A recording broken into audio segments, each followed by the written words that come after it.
Very strange.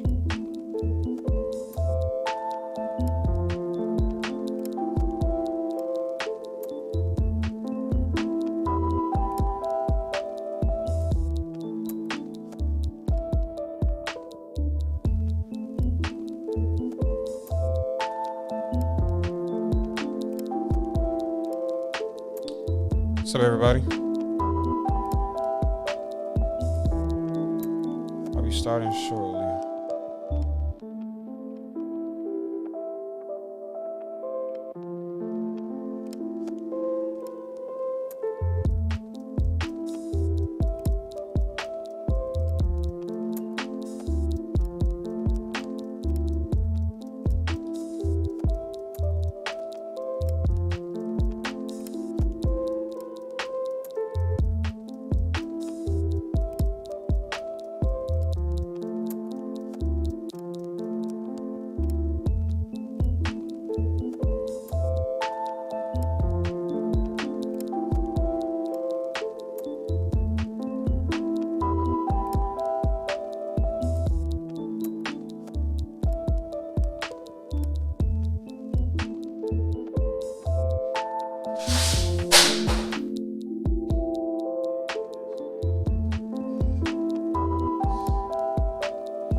What's up, everybody?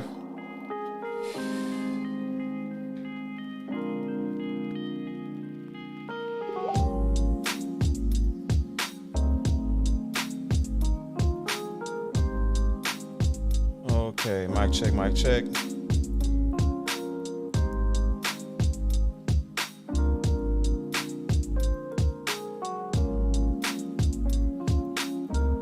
Welcome to Higher Thinking.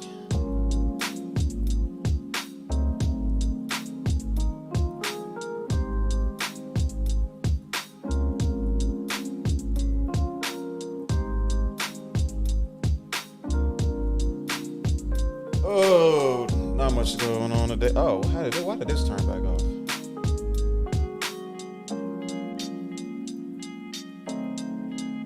There we go.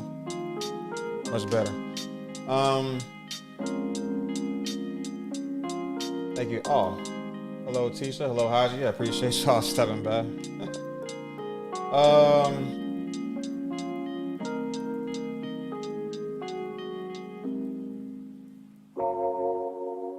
right.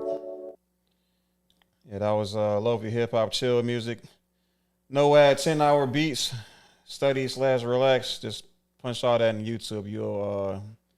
You can vibe to it if you want to.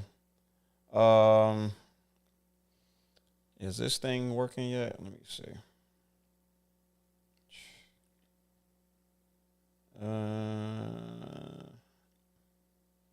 My display's still tweaking for some reason. Display capture 2. Let me see if I can just trash this. Okay. Add display capture. Okay. There we go. Okay. All right. There we go. Let me just set this. Can I just do this? There we go. Oh, I know I can do that. How's everybody doing? The setup is different today. Is it? I think it is. Yeah, I showed you the little thingy. What is this thing called? Camera mount. So it's gonna look a little bit different with the new camera mount. Why does this thing keep cutting off? Jeez. There we go. There we go. All right. Much better.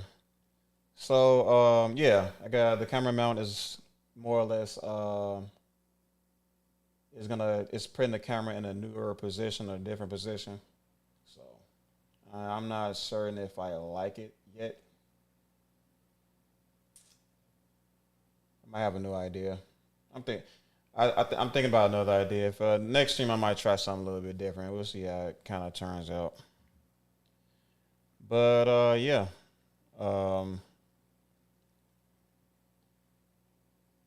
got a Twitch viewer. What's up, Twitch? What's up, Twitch? Yeah. So today I'm gonna be continuing my journey down the onto Dr. Claud Anderson's YouTube channel. As I said in previous streams, I'm going to be going over all of his content, and after I will be reading his books to further educate myself, to get a good get a good image, or get a better understanding on the nuance regarding everything he's trying to teach us. This stuff is heavily pertaining to group economics and how black folk can more or less fix things in our community for ourselves without the need and without the handouts and all that stuff, right? And in my opinion, this is the type of stuff that we're gonna need to understand before even getting what he's been. Well, what this video is about reparations. I mean, before we even, I think it's in our best interest to have a good understanding of group economics and moving as a unit, moving as a team, just like every other culture, every other community in this nation.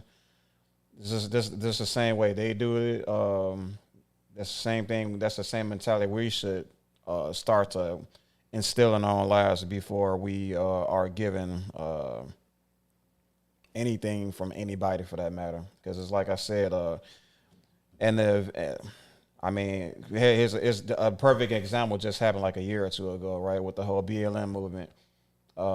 These people received $90 million from a myriad of companies from all over. And what did they do? They didn't reinvest that money, that $90 million, into the community, into the people, into the businesses that were trashed throughout those riots. They built a couple $6 million homes. Some guy took $10 million of it. It's like it was a mess. You know what I mean? And that type of squandering only comes by way of not understanding what Dr. Claud Anderson is trying to teach us right now, and that's group economics. Had these people have been rooted in the teachings of Dr. Claud Anderson, then maybe that money would have been better used. It would have been put to better use. So, anywho, without further ado, let's check out this next part of the case of reparations, right, by Dr. Claud Anderson. I don't know where he filmed this, where this was filmed. What do you want? Uh-oh. What a job that I don't hate. Yeah, tell me about it, buddy. Power announcing, y'all make sure you buy that book when it comes I gotta out. start Okay? over again. You're gonna get that. Now. So now. There we go. What do you want? Bruh, are you kidding me? What a job that I don't hate. Jeez, YouTube ads. Okay. Post a book link when you can. Oh, book link. Okay. How do I do that? Book link. So we're gonna do this.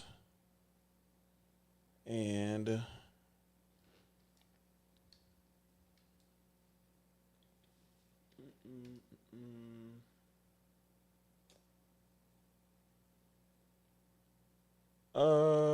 you can go to Amazon. You probably better off going to powernomics.com and buying it directly from him.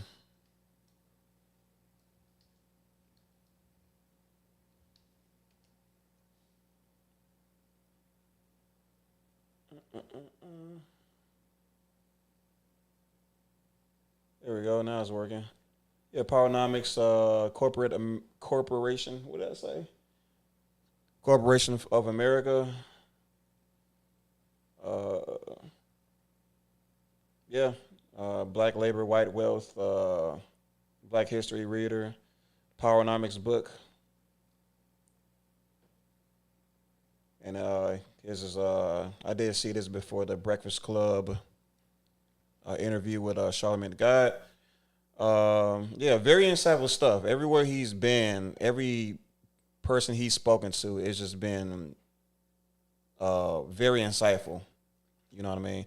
And it's not even some stuff that's like, there's not even stuff that's well, he does speak on a lot of things that's specific towards Black Americans, but if you just take away that aspect of it, there's a lot to learn that any group can benefit from.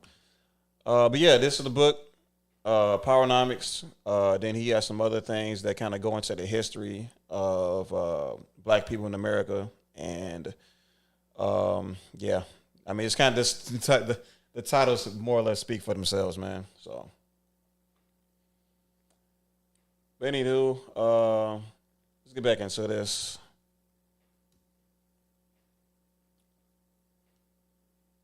A little bit of the, yep.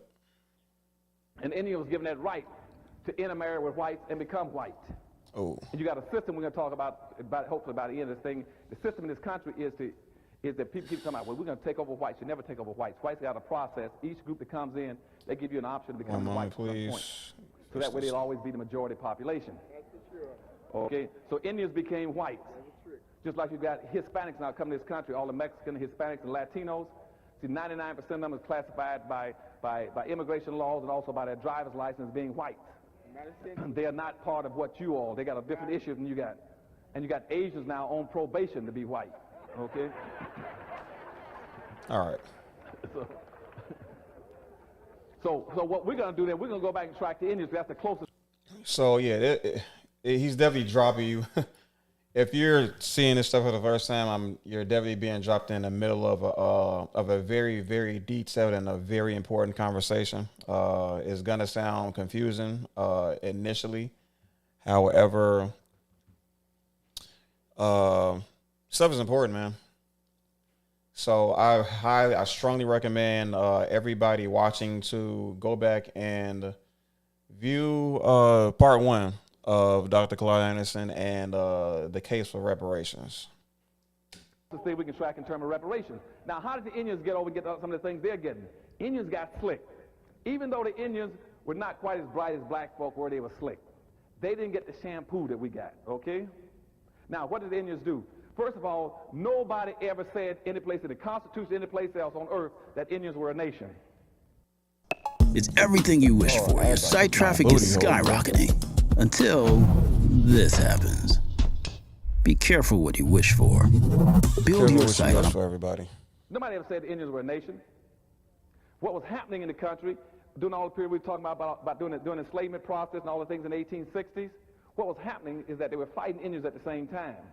All the way back when Abraham Lincoln was coming in playing this little game with black folk, they were now fighting Indians. But the difference was that you had the United States government, the federal government, fighting Indians. The federal government was responsible for protecting white folk. Mm-hmm. And so therefore in the Constitution, when they talked about, every time they mentioned the word Indian, they was only talking about Indians because the government had to fight Indians. The Department of War had to fight Indians and protect the citizens. So Indians were stipulated for those reasons. The rest of the Indians who went onto a reservation, they didn't have to pay taxes. But any Indian who was not living on a reservation, he had to pay taxes like everybody else. Yep. So that's how they divide the Indians between those who live on a reservation and paying taxes. Those who lived off did pay taxes. But Indians always had an option. They didn't all have to live on the reservation. They can go either way, one way or the other. So they set up this situation where Indians then were being controlled or fought by the United States federal government. So Indians in a special category. Now here's what happened. After the Indians lost most of the battles in the country, the federal government was still dealing with them. They lost, but they lost. So they tried to put most of the Indians on reservations. And they said to the Indians then, you are now basically a weak people. You've been a beaten people. This is where the gaslighting and the lies and the misdirection begins, right? Get them right where they want them. And so the Indians said, well, as a beaten people, and we're on the reservation, what we're going to do, the first thing we're going to do, unlike those blacks over there, unlike those black slaves who just came out of slavery. Yeah, part of the manipulation, put them in a mental position or a mental place where they believe that they are better than another group of people, and in turn aligns them with the people that are perpetuating this manipulation, right? We're not going to be like them. We're not going to be as foolish as they are. What the Indians say is what we're going to do now is that since we've lost our land, we're going to first of all lay a claim against the land. Mm-hmm. So Indians laid a claim against the land, saying that all the land in the United States originally belonged to us. We had a natural right to it. So we know we didn't have any legal documents or any deeds showing we owned it. We have a legal claim to the land. So as a legal claim to the land, therefore you took it from us, you owe us. So what the claim was based on what they call natural rights. Indian says there's a natural right to the land because we were the first ones here on it. Even though, in fact, they weren't not the first. There was blacks here before those guys got here. But we don't talk about that today. Blacks were here about 11 to 12,000 years before. That's a common one. So-called Asian Indians came here. Blacks had been here already. But they said that was their land. Okay? So therefore they called natural law to lay claims against the land. So that meant they tried to impose an indebtedness on the government. Now, blacks over here who's coming free after slavery with the shampoo on them with Lincoln. See, they try, we don't want anything. All we want is a chance to compete. We want equal opportunity. See, now Indians laid claims. All black folk wanted was an equal opportunity. Okay? Then the Indians turned around and said, Yep. we want to be into a trust relationship in the United States. So they set up called a doctrine of trust for Indians, which says, since we are a weak and powerless people, since we don't own and control anything, then since you all beat us and you've misused us and own us now, then you owe it to us to take care of us. You see, you said you owe it to us to take care of us, so they call it a doctrine of trust. So the Indians then created a doctrine of trust so the United States government would take care of them. And as a result of that, see, then they could get free land, free labor, free medical care, free education, free casinos. Yes, sir. Okay? Tax exempt status and pay no taxes. Okay? Now, here are my people over here talking about, we want, first of all, all we want is equal opportunity. We don't want you to give us anything. We don't want the handouts. All we want is equal opportunity. Okay, the first thing. Secondly, where Indians they said, we're a powerful, strong people. We don't need anything. Where Indians said, we're weak, take care of us. Then over here, Indians then said, we don't want to mix with you all. We are a separate people. We want to stay to ourselves. What we want to do is declare ourselves a nation. We're going to declare ourselves a nation, and we're going to write our own constitution to take care of our own people. Now, go back over here to these ones that are being shampooed, see? That's us. What they want to say is, we want to be a part of your constitution. We want to move into y'all. You see?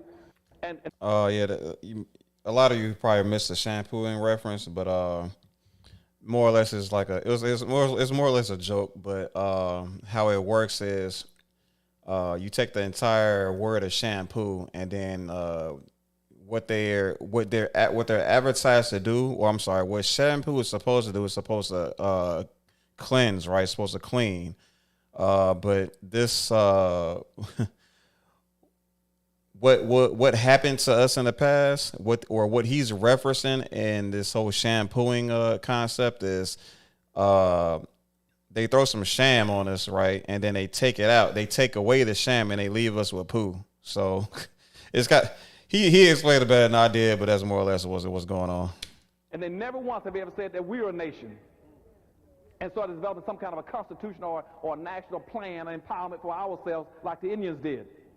That's why I wrote this new book I got come out called Powernomics. That's what it's about. Say, for once in your life, quit being shampooed, wake up, smell the coffee. So I wrote that one to say now, like the Indians, we're going to be a separate nation. We're going to be a nation of people just like Indians are.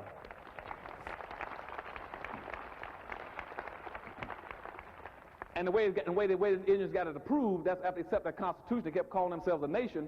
And even though blacks in America are a nation within a nation, they've always been a nation within a nation.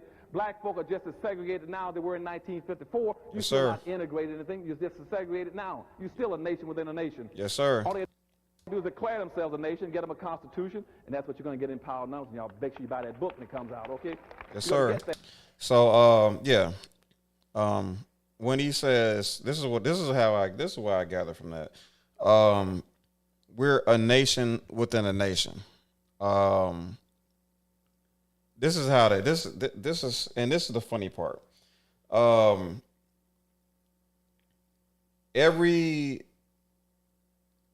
Most cultures in America have their own communities, right? They have their not ghettos, but they have their own communities. There's the Jewish towns. There's Chinatown. There's Greek towns. Areas of the city where the Italians like congregate. You know what I'm saying? And obviously there's places inhabited by black people. You know what I mean? The difference between what we have, right, in comparison to these other Chinatowns and et cetera, is these people, by and large, set up shops, set up businesses, and the money is circulated in their communities before it's extracted outside, right? Primarily the money put into these communities is by and large bounced within their communities several times before they're pushed out of the communities. Black folks don't. That's not what we do, right? When other communities, other groups of people, other cultures of people set up shop in our communities, that money is being sent. The money is being extracted from the community, right? But it's going straight out to the shop owners' community or culture of people. He's sending it back home. You know what I mean? And that's by and large, that is a huge reason why black people make up 0.0 excuse me. Black people only have black people's share of United States wealth is only 0.5%. Wow, I believe at least 90% belongs to white people, and everything else kind of more or less is less than 5%, most likely. But yeah. So that's kind of like the state of like Black America right now. Where the wealth is, we make up 14% of the United States population, and we only share 0.5% of the United States wealth. Not income. That's a lot different, but actual wealth, and that's a problem. Now, so they got that set up. Now, what we want to do then is, so the Indians then said, they kept playing around with this thing about being a nation, being a sovereign nation, call themselves a foreign nation because they had to deal with the federal government, because the federal government was protecting the citizens. So then about 1832, a Supreme Court justice named John Marshall, and he ruled and made it official, because at that time we had a do-gooder white liberal out messing around with the Indians on the reservations, and I think it was in Georgia, and there was a law in Georgia that said they didn't want whites on the reservations stirring up the Indians, so the whites arrested him and put him in jail, something like this. He appealed and they sentenced him along something like 15 years imprisonment. He then appealed and went to the Supreme Court. They got in the Supreme Court in 1832. Chief Justice Marshall ruled and says that the Indians are a separate nation. He picked up that rhetoric that Indians have been pushing about being a separate nation. And then he said, well, the Indians are a separate nation, so therefore this guy got a right to go out there when he wanted to. And when he made that ruling in 1832, that officially then made, in our constitutional law, they started accepting Indians being a separate nation. Okay? Interesting. Now they're a separate nation. It is okay to be so stressed and overwhelmed that you It's feel like not you need okay to to be talk to stressed. someone Quit about lying, it. everybody, And by lady. that, I mean going to therapy. Lately, the transition And with sovereignty, and now watch what happens now. Now they're getting dual benefit. They're getting reparations all the time. Now, Indians that means every state set up an Indian commission. Every state has a separate Indian commission now to give Indians what they want, because they're under the doctrine of trust, that they are dependent people and you have to take care of them. Okay. Those on the reservation. And they're never going to lose the reservation because they're not stupid. Why would they leave the reservation? They sit there and be taken care of. And you always got people that look how poor they are. Yes, they're poor because they ain't going to leave there. They want you to bring it to them. They can leave anytime they want to. Any poverty the Indians got is poverty they sit there waiting with for you to come resolve for them. They don't have to stay on the reservation. They stay there because that's free land and free everything. Yeah. So when they set up that kind of a trust, Indians then sat there and waited for it. But see, we didn't set up that kind of trust. And when they got that ruling, that made it legitimate then that Indians were now an official foreign nation. And then every state then set up an Indian commission, and that gives Indian services. Then they set up a federal Indian Bureau in Washington, D.C. The Federal Indian Bureau typically puts out something like about $23,000 to $26,000 a year for every Indian in the United States. Whoa. What? Then you got the biggest Indian tribe in the United States, the Cherokee tribe, that picks up in terms of reparations. They pick up something like you got about 155,000 Cherokee Indians out there to get $770 million a year in reparation funds. So Indians are getting all kinds of reparations. Yes, sir. Indians have been getting reparations through treaties now, through land and free everything now for 200-some years. Yes, Black sir. folks have got nothing because you went the wrong way. You cannot sit there and want to be a part of white society and that's exactly what the game they want you to play. Rather than say, no, I'm a separate nation. You have problems, you owe me just like you owe the Indians. Yes, Indians sir. should be your model. Yes, sir. And that's why Indians now can walk into all the cities and now set up special casinos. You only got 237 Indian reservations in the United States. And Indians now got 258 casinos in the United States. Yes, sir. They've run out of reservations to even put casinos on.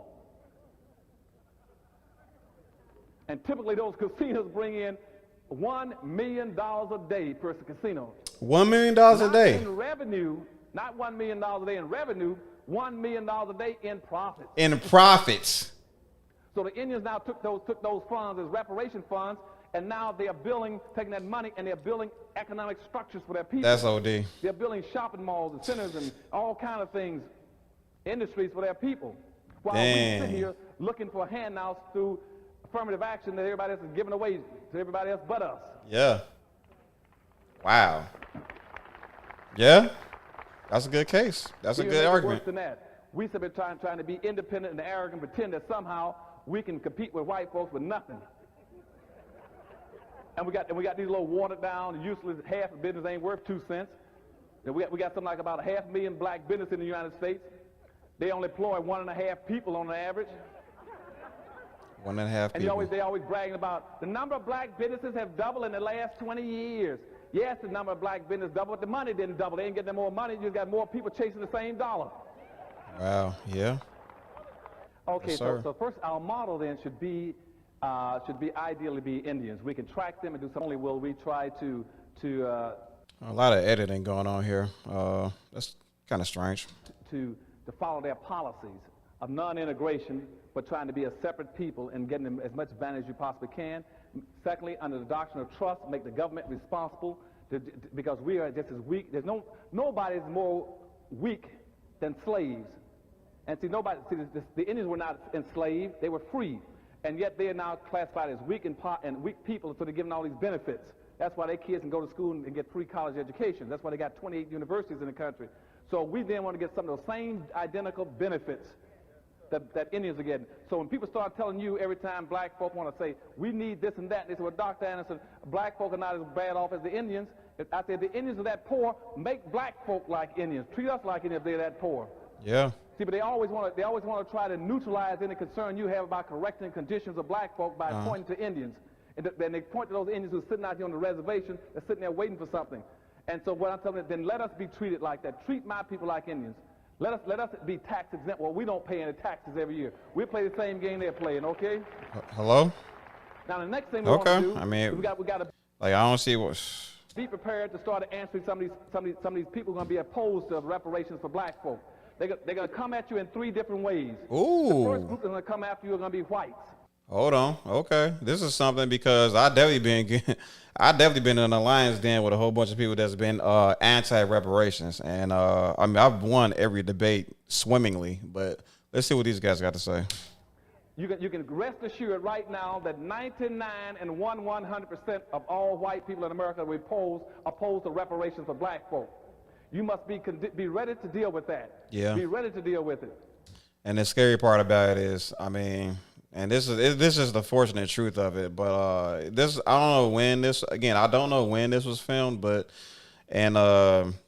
currently, white folks make up about 60% of the United States population. So getting reparations to pass is it's close to slim to none. So.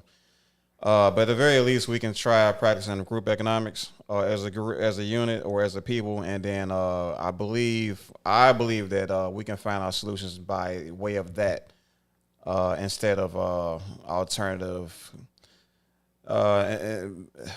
instead of like the handout method, right? Instead of waiting on the government to do something. Because they're going to be opposed to you for a very simple reason. That's called racism, racism. Racism means maintain the conditions on black folk the way they always were. So they don't want you to maintain the condition of black folks as they always were. That is racism. All right. It's not discrimination. It's not a lot of the things that we were taught growing up from people with political agendas, right? It is almost literally a foot race to the finish line. And if your group and you're playing for a team, you as a person, as soon as you're born, you're playing for a team. The team you are playing for is what they assign you as. You know, a lot of people want to say, "Oh, I'm not black. I'm whatever." You know what I mean? I know what my heritage is, or I know I don't identify as black because black is like the slave is a name instilled to us from the slave owners. Whatever you want to say, man. If your skin is brown, they're gonna put you in a black category, and then you are gonna face the consequences of being black. So it's best for you. It's in your best interest to get with the program and run the race with us, so that we can get out of this thing in one piece. Change anything, so they're going to come after you. But keep in mind that whether or not white folks want reparations for black folk is immaterial. We could care less about what they think. That's not the issue. That's like, because in a system of justice, yes, when it is not the perpetrator's responsibility to decide whether or not you're entitled to compensation. See, in other words, if you ran over my house right now and killed my dog or something, I sue you, you can't say, well, I killed your dog and tore up your house, but I'm against your suing me. That's immaterial to me. It is black folks' decision whether or not they want reparations and how they're going to get it. Facts. And they Facts. start talking about white folks oppose it. Fine. I told you a few minutes ago, 99% of all the white people in America were opposed to freedom for black folk out of slavery. You got that right. In mind. 99% were opposed to your being freed in 1860 at the eve of the Civil War. Ain't that something? Also, doing integration. You had about 87% of all the white people in America were opposed to integrating. So whether or not they want emancipation or not is immaterial. So ain't that something? So that is interesting. That is interesting. That actually changed my perspective a little bit. Like a couple minutes ago, I literally just said, I don't think this whole reparation thing is likely to happen, and that we should strategize around that. But from what he just said, he made a good point, another good argument. He literally just said white folks were. I mean, again, I understand where he's coming from. I understand that it is a debt owed to black folk, but off the simple fact that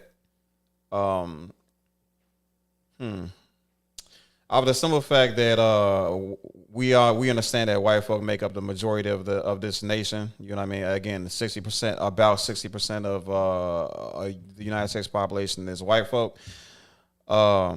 It's hard to imagine that a law will pass that will grant black folk reparations, right? But I don't know. From what he just said, even then,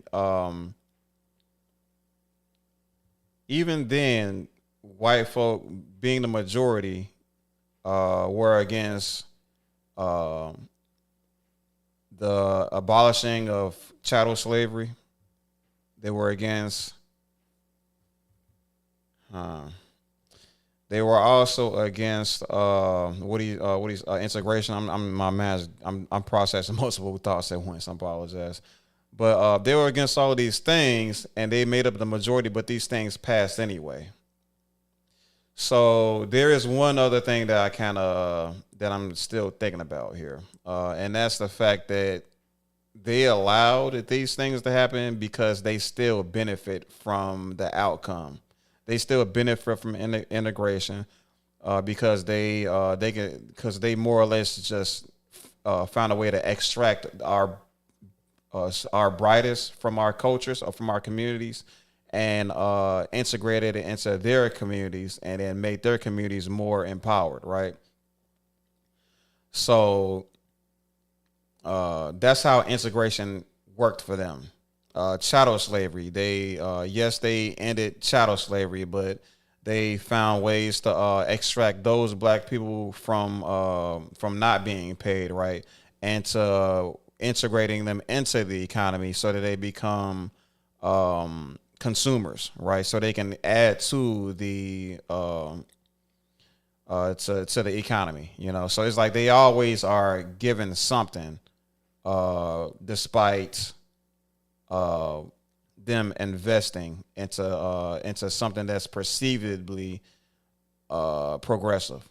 Even affirmative action, even the student loan debt, student loan forgiveness. You know what I mean? All these things that benefit black folk will also benefit other people. You know what I mean? It benefits them also. So it's nice. We can appreciate them for allowing us some fucking semblance of empathy or whatever, right? But again, they directly benefit from these from the things that they give us. I see a couple new people. I appreciate y'all for stopping by. Please say hi. Be ready to deal with them. The second group you got to deal with are going to be black folk. You're going to have all kind of black folk in this country going to be opposed to reparation for black folk. Whoa. He said, he just said black folks going to be opposed to reparation? Oh, man. I ran to those niggas. I ran to those jokers. Yes, I did. They are the worst. Oh, my goodness. These are usually, I don't know. I like to think that they're usually of like African descent, or they're foreigners, right? So that when they come in, they're not going to be a part of this reparation process. I'm like, well, they won't be receiving reparation. They will be contributing to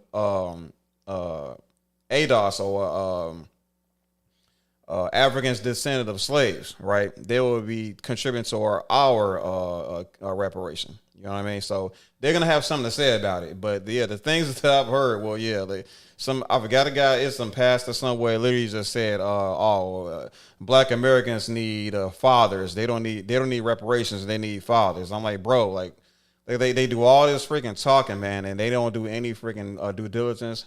They do no research.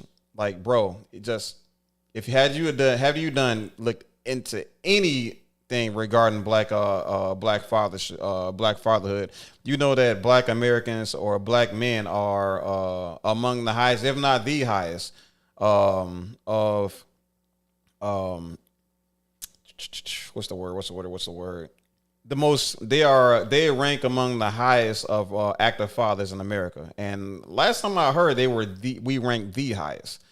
So yeah, I mean, these people come in talking about, reparation not gonna save y'all. Y'all being actual fathers is gonna save y'all. Well, we're actually y'all fathers, man. So how about we run additional solutions on top of that, and so that we extra good.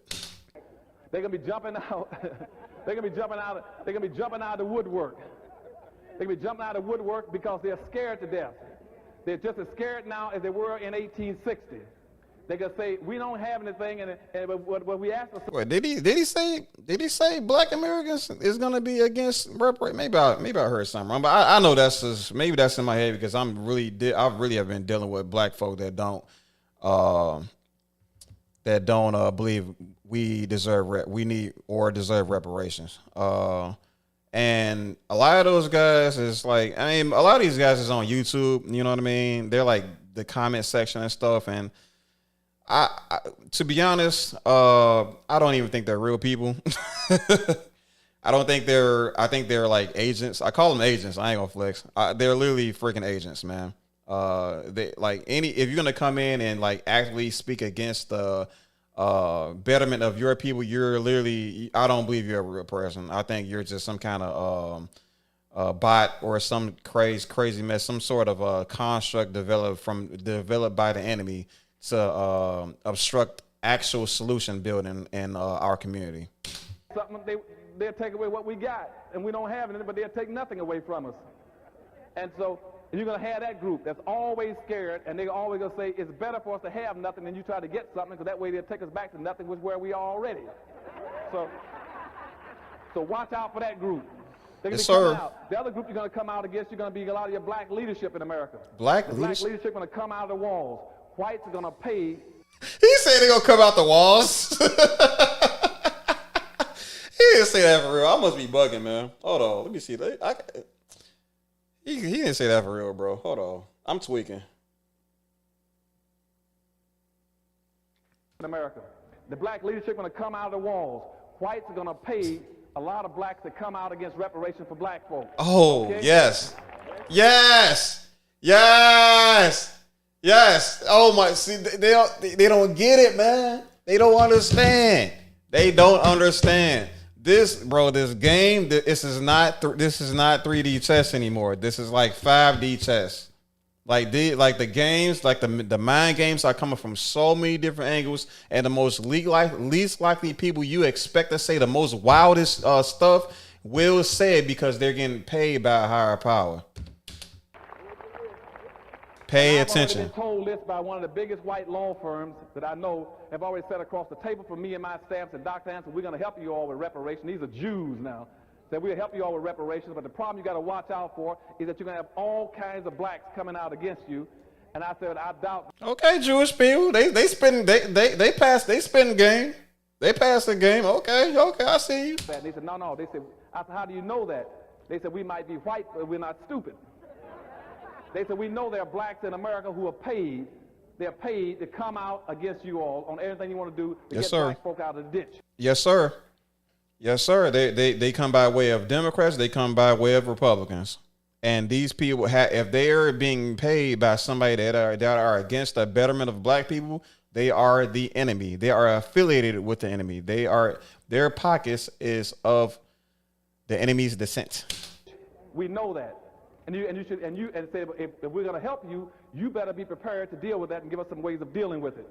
Yeah. And they're going to come after you a lot of ways. You're going to have a lot of blacks coming after you, telling you the same thing like whites, that you don't need it, or that's counterproductive, or whites can get angry, or you're going to create racial problems in the country, anything else. Oh yeah, I've heard all of those things already.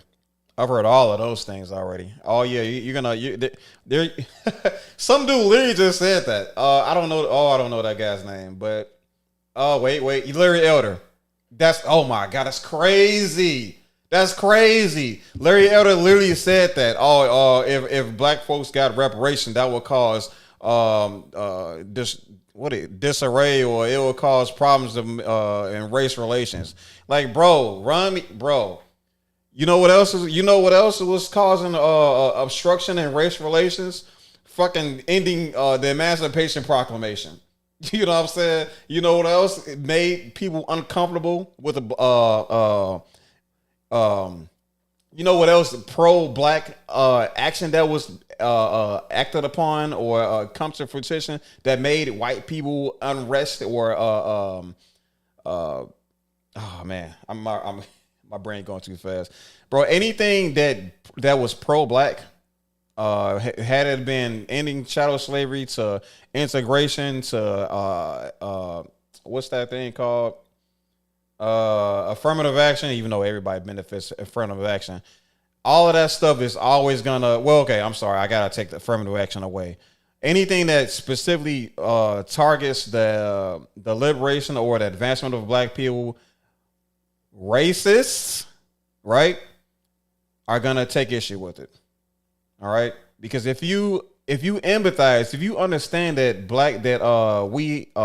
that black people are owed something, if you done your due diligence and engaging into this conversation and come to the conclusion that, you know what, this Claud Anderson guy, he's on point. I mean, I don't have any argument against anything. I don't have any well-crafted, good faith argument to counteract anything this man is saying.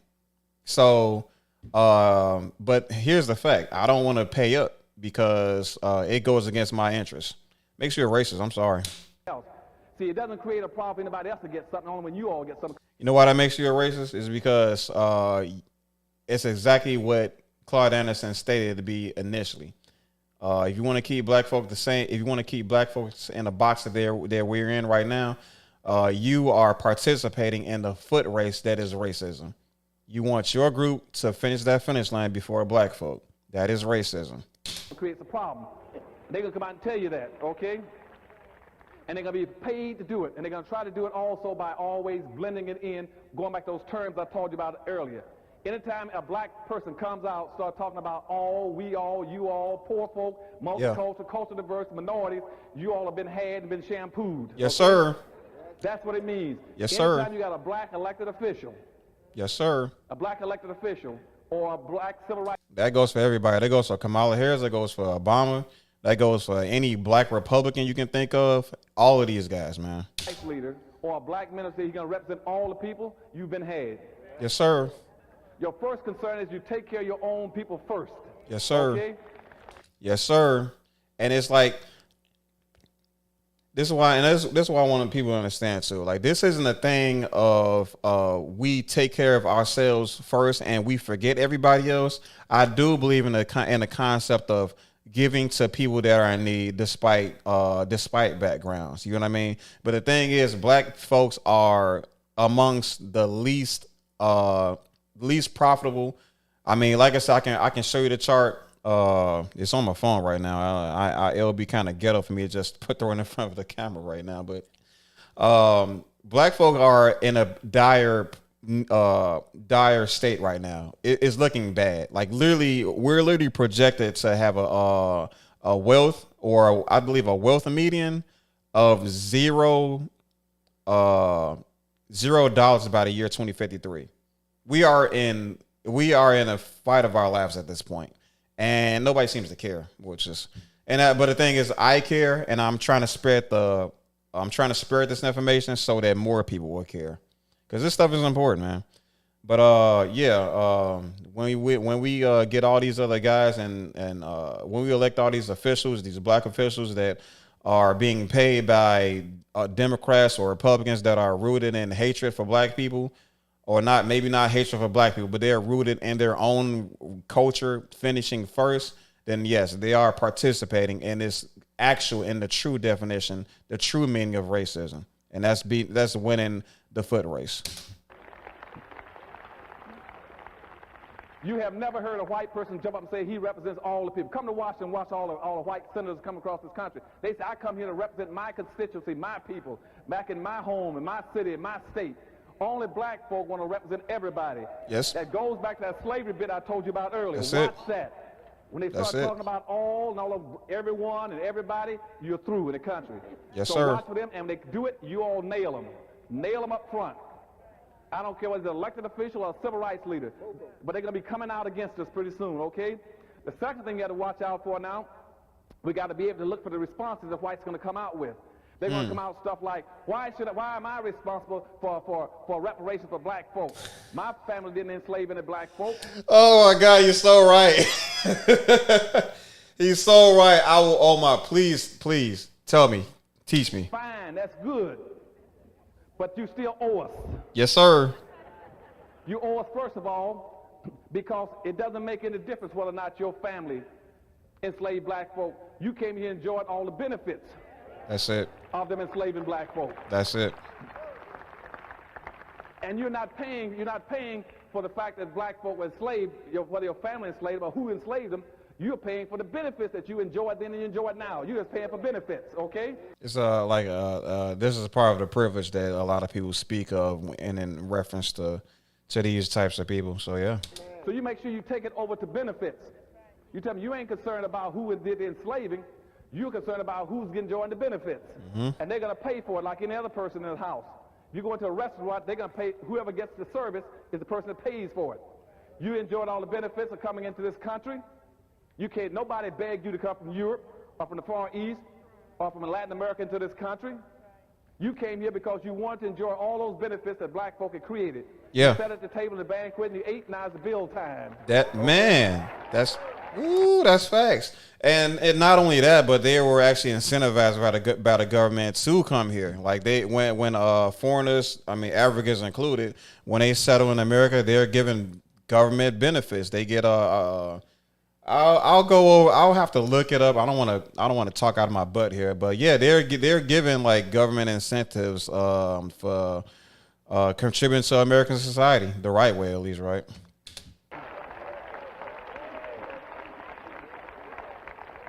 You're gonna run into some groups and be telling you stuff like, well, Dr. Anderson, why do black folks deserve reparation in the first place? I mean, look at Jesse Jackson and look at Michael Jackson. Oh man, they gonna talk that nonsense, bro. You telling me you need this government handout? Wait, bro, look at all these black millionaires and billionaires. You just pull yourself by the bootstrap. Sure, technically you're right. Yeah, there is black folk do have opportunity in America. Absolutely. But a debt owed is a debt owed. I believe him. Michael Jordan and look at Oprah. They got money. You got to understand that wealth and income is totally different. Do not let anybody try to put down black folks by pointing to a few blacks that got income. Those few blacks that got that kind of income, I can put in one cab in L.A. and take them in the place I want them. You know, they do not represent black folk in America. You know, I'm talking about all the poor blacks, all these blacks that don't have anything in America. You understand what I'm saying? Right now in America, a Hispanic or Mexican with a $3,000 a year income and can live as well as a black in America with a $40,000 a year income. Mm-hmm. As a matter of fact, if I take a white person with a $40,000 income, between 40 and 50, and a black person between 40 and 50, what happens there? They're not equal. They might have the same income, but white folks have 3,500 times the wealth that a black person has. Yeah, it is wealth. Wealth in America that determines your opportunity, not income. Yes, sir. Do not get confused with income. Yes, sir. See, all these so-called blacks in America, they keep talking about middle-class blacks. Blacks got into the middle class through income. Whites got into the middle class through wealth. Interesting. Oh, I think I know the difference. I think I know what he's talking about. He's talking about generational wealth. Because I believe, I'm gonna let him speak, obviously, but I kind of want to predict what he's saying just because it's fun. But I believe he's referring to generational wealth, how by way of folks' parents. You know what I'm saying?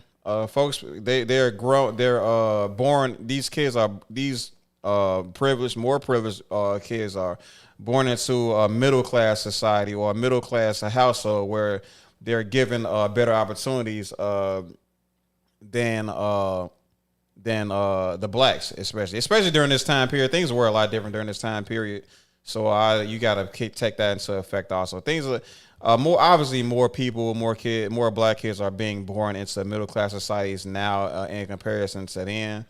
But yeah, this still doesn't really take away from this point. Wealth means what's left over after you pay your bills. Most of the blacks in America, I can go around right now, they got high incomes. I ask them for $10, they got to figure out what bill they're not going to pay next year. So they don't have any wealth behind them. And for the sisters again, let me tell you sisters that keep getting hung up on this gender issue and let's say your blackness. If I were to take that in terms of wealth, for instance, a white woman in America who heads a family, like they talk about female-headed families, a white female is totally different from a black female. What a white female has to treat her family off of a white female-headed household is $1. For that, a black woman only has 3 cents for every $1 the white woman has to run a female-headed household. Interesting. So don't get hung up on this income business. Go for the wealth. Okay. And so we start talking about wealth.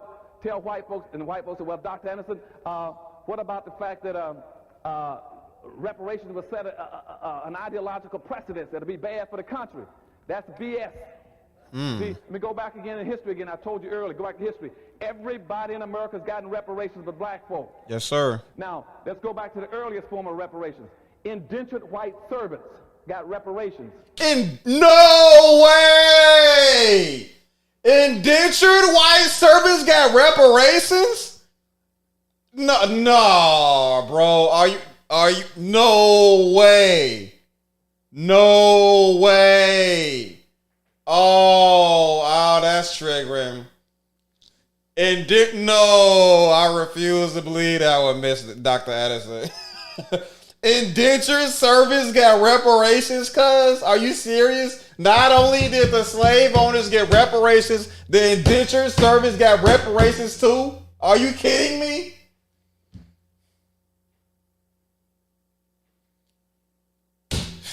Every white person that came to America as a white indentured servant, he signed a contract for 5 to 7 years. And at the end of that 5 to 7 years, he got animals, land. It was called freedom dues. He got freedom dues, was land, animals, money, weapons, tools, and clothes. Weapons, tools, and clothes? We couldn't get 40 acres and a mule and they got all that stuff? I'm so triggered, cuz. That is OD. That is crazy. Indentured servants got reparations. I'm not going to be able to get over that. That's a new one, cuz. That was called freedom dues for white indentured servants. Now, all the other whites in America, in the South particularly, got reparations after the end of the Civil War. I just talked to you. I'm going to tell you, let me go back and refer back so you remember this stuff now. At the end of the Civil War, when I told you that they had all that land and all that prosperity in the South, they could have distributed to black folk. They chose instead through the Freeman Bureau to give all that land, all that resources to whites. They wanted to rebuild the South. The government, the Northern Union, put all that money into redeveloping the South and gave it to whites and back to the plantation owners. So white people all got reparations again for that.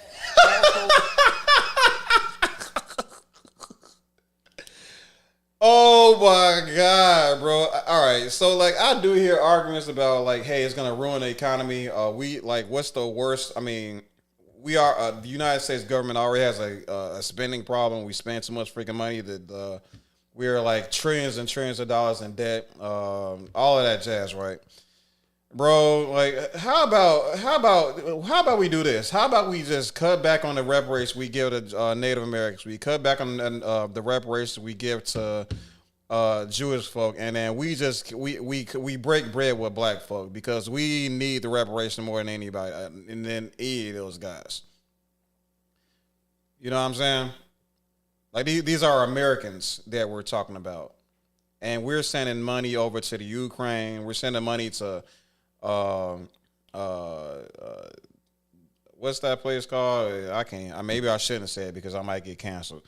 We're invest. I mean, bro, I watched some video over detailing like some of the government spending practices that's been going on over the last year. They literally $2 million went in and shooting dogs with cocaine, but we got like thousands and millions of black people on the street broke and starving. You know what I'm saying? We have millions of black people in poverty, but we send in but we can't get reparation. And the money and anything that we do get is being shared amongst poor folk across the nation. When those folks had way better opportunities than we did. In Washington, D.C., Lincoln passed through this bill to give every white they got person $300 for freeing his slave. He got reparations. Now, Indians have gotten reparations. Now let's go to the Jews. Following World War. Might get canceled. All right, let's see here. What did Dave Chappelle say? I love Jewish people. I don't want to get no. That's not. He didn't say I don't want to get canceled. He said I love Jewish people, and anything that he says I don't agree with. Yeah. That's gonna clear me right. Two Jews now since World War II have picked up over $52 billion in reparations just from Germany for what they did to them for enslaving them. $52 billion. I told you earlier when Roosevelt was talking to Hitler about using free Jewish labor, then the Jews now got compensated for that, for what Hitler did to them. They picked up $52 billion just since the end of World War II. In addition to that, we went over there and bombed Japan and fought a war with Japan, and even black folks participated, helped and fight. Yes, we did. And as soon as the war was over, the United States turned around under the Point 4 plan and gave Japan over $13 billion to rebuild. And they just finished a war with them. We gave them. Damn, I didn't know that. I didn't know they gave them $13 billion to rebuild. I didn't know that. I thought they just gave him reparations here in America. Was that the reparation that everybody was referring to? I don't know. I don't know. Y'all did not know they gave him $13 billion. So that's interesting. So in the event that if Russia had pulled the trigger on bombing Ukraine, or if Korea decides to bomb any other nation, will they do that also? Will they pay reparations to help these folks rebuild? Is that just an American thing to do? I don't know. Interesting. They went to Europe, and they put out another 13 to 14 billion under the Marshall Plan to rebuild Germany. The blacks have fought. Now, with the Japanese came to this country, were in this country, they were internmented, which means in Los Angeles and around this area. They were not enslaved. They were not Jim Crow. They were not lynched and castrated. They were just simply relocated for the safety of the country, and the Japanese have picked up 3 forms of reparations already. Each, for 2 of them from the federal government, ran $1 billion each, giving them $20,000 for every adult. So they've gotten reparations. Everybody's gotten reparations but black folk. So Yeah. you tell them, no, that you're entitled to reparations. Now, another thing they'll tell you, they'll say, well, Dr. Anderson, I'm just a single person trying to earn a living. Why should I pitch in and pay for black reparations? I don't have any money. And Bro, like it's like so crazy that people just resort to these trash arguments. You know what I'm saying? Like, bro, like you've been paying other folks reparations this entire time. You know what I'm saying? It's just like I said, bro. Like, hey, we can make it so that these folks don't get that these regular people don't get hit harder than what they already get hit by in taxes. You know what I'm saying? The government already spends so much money and these reparations for these other folks. You know what I'm saying? And all I'm saying is we can just cut back on what's going on with them because them. I mean, I don't even know why America is even giving Jewish people reparations. Like, I don't even understand that part. I must have gotten that wrong somewhere. I'll have to maybe I need to study up on that. Who knows? But there has to be something I don't understand about that. I don't know what the hell it is. But all I'm saying is we cut back on them a little bit and then let black folk get our share, our cut of that. You know what I'm saying? Just give us a cut. We don't have to ruin the economy in order for it's just for y'all to pay what's owed to us. That don't have to happen. Just do it. And I haven't done anything to black folk. Get them this way. You tell them this, that black folk, just like everybody else in the society, in a social democracy, have an obligation to the whole. Black folk did not take Indians' land, but we've been taking care of Indians as black folk ever since we came to this country. Okay? All that money going into those Indian treaties and going to Indians, those federal Indian bureaus, the state Indian commission, and paying for Indians so Indians can't pay taxes and giving reparations to Indians. Black folk are paying for that. Black folk did not create World War I and World War II, but black folk fought and put money into it. Black folk did not steal $750 billion out of the S&Ls in the United States. But every black adult in the country has to put in $2,000 for 20 years to repay it. Hello? Black folk have not done any of the things in this country, but black folk are charged with everything that goes down. Yes, sir. And so whites must understand that everything that went wrong with black folk, they got an obligation to correct it. Yes, sir. If they're white, fine, you still pay it. Yes, sir. There are no longer. Whites must understand that the days of the thrill are gone. Now, to get the thrill, you got to get the bill. Oh. Bro, like this argument is too soundproof, bro. Like it's too skin tight, man. Like there's nothing you can say there's nothing you can say to dispute any of this. You know what I'm saying? Like he's just speaking actual facts. There's no argument against anything that he's saying right now, man. And I'm just tired of people just trying to come up with I mean, they literally saying the exact same thing. It's so like this is just layered intelligence, man. Like he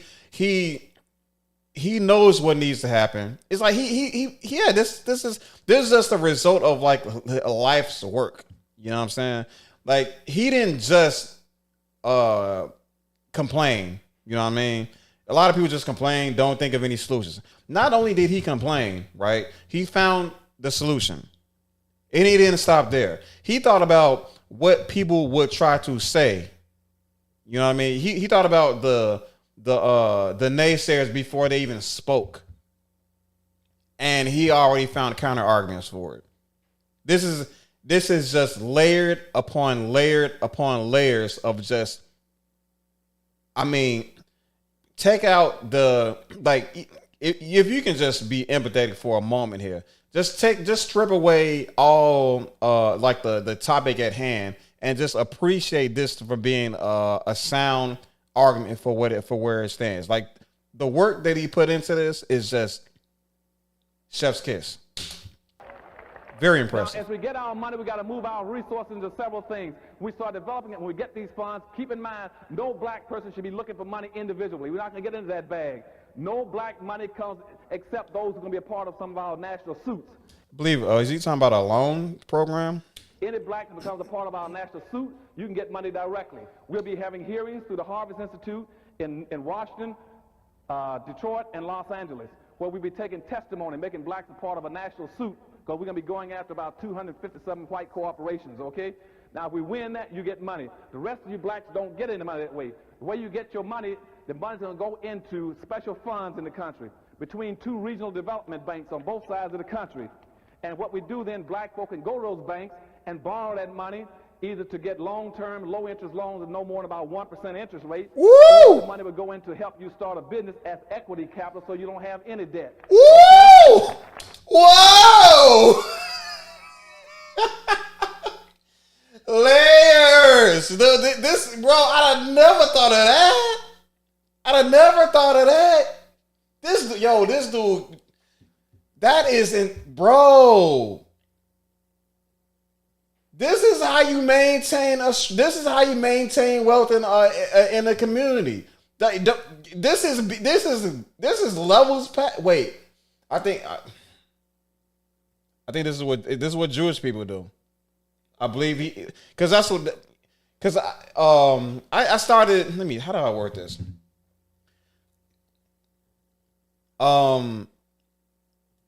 When Ye did the Drink Champs interview, the second one, the one where everybody got mad at him for, after he did the DEF CON tweet, whatever. A big nobody, for some reason, all the media outlets didn't get the actual big picture of this live stream, right, or this podcast. The big takeaway from that podcast was Ye comes to the realization that black folk need to essentially mimic what Jewish people did in order to in order to establish great wealth in society. And to be honest with you, it might come to a point where it's going to be necessary for our survival. Hopefully, it don't get to that point. I hope not.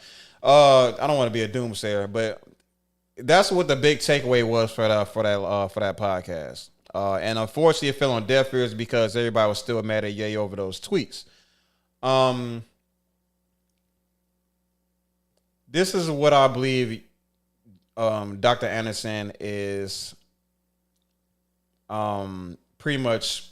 Well, he's not pulling from that obviously because he established this mindset, but. Yeah, he's getting this stuff. He's the economist. You know what I mean? And he's well educated. He has masters and stuff like that, and he's been doing this for his entire life. You know what I mean? So this is just a byproduct of a master. You know what I mean? Just an absolute master in his craft.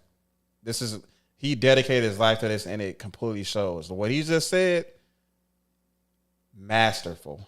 I couldn't agree more. That is impressive. Low, if 1%. The other thing we do, we take that money and use that money to set up a special fund also to go back and recapture our black colleges and bring them back home so they can take care of their original business. Okay? Yes, sir. Yes, sir. 3, we're going to try to take our money to go back and rebuild our black community. Okay. So that was, all right. The book, Black Labor, White Wealth, has taken... Wow. That was part 2. Yeah. I reacted hard to that one. Man, wow. Indentured servants got reparations. That is a new one, boy. That's a new one, boy. So here in Illinois, it is 12:42. I'm gonna go ahead and react to another one. I'm gonna react to part 3 of this case for reparations by Dr. Claud Anderson. Claud Anderson podcast, the book. Power announcing y'all. Make sure you buy that book when it comes out. Okay. Yeah, buy that book, y'all. And then we might go through maybe 1 or 2 of these videos, and then I'm gonna go to bed.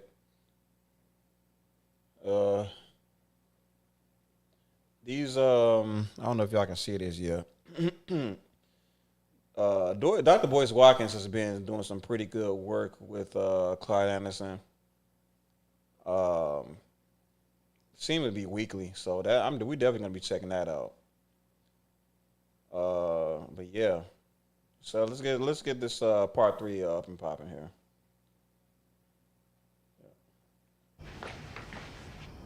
Hey, do you ever walk into a room and completely forget why you're there? Oh yes, all the time.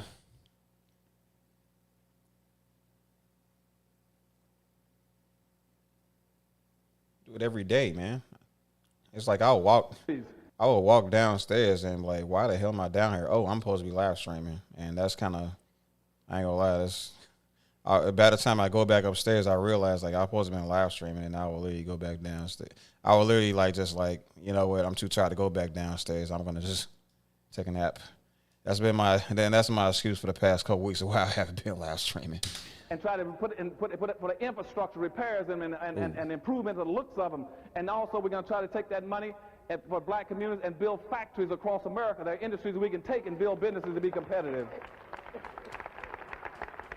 We're also going to take our power that comes with that and try to set up special exempt status for black folk in some of these ghetto areas. Yes, sir. Got ghetto lands. Those lands should be redistributed to black folk. You got a lot of state-owned land, federal land, and ghetto land, and abandoned land in these black cities that don't belong to anybody. We want a land redistribution program. Yes, sir. Black folk were never involved in the Homestead Acts in this country. All that land with the white folks. We want to get our land act together so we can get.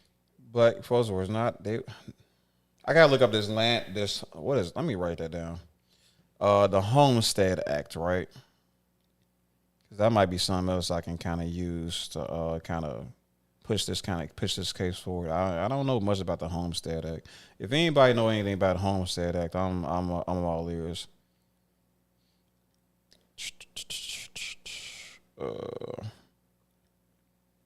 Homestead Act.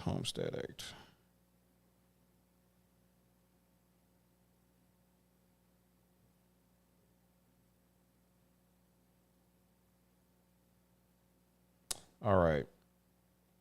Yeah, that works. All right. Get some land.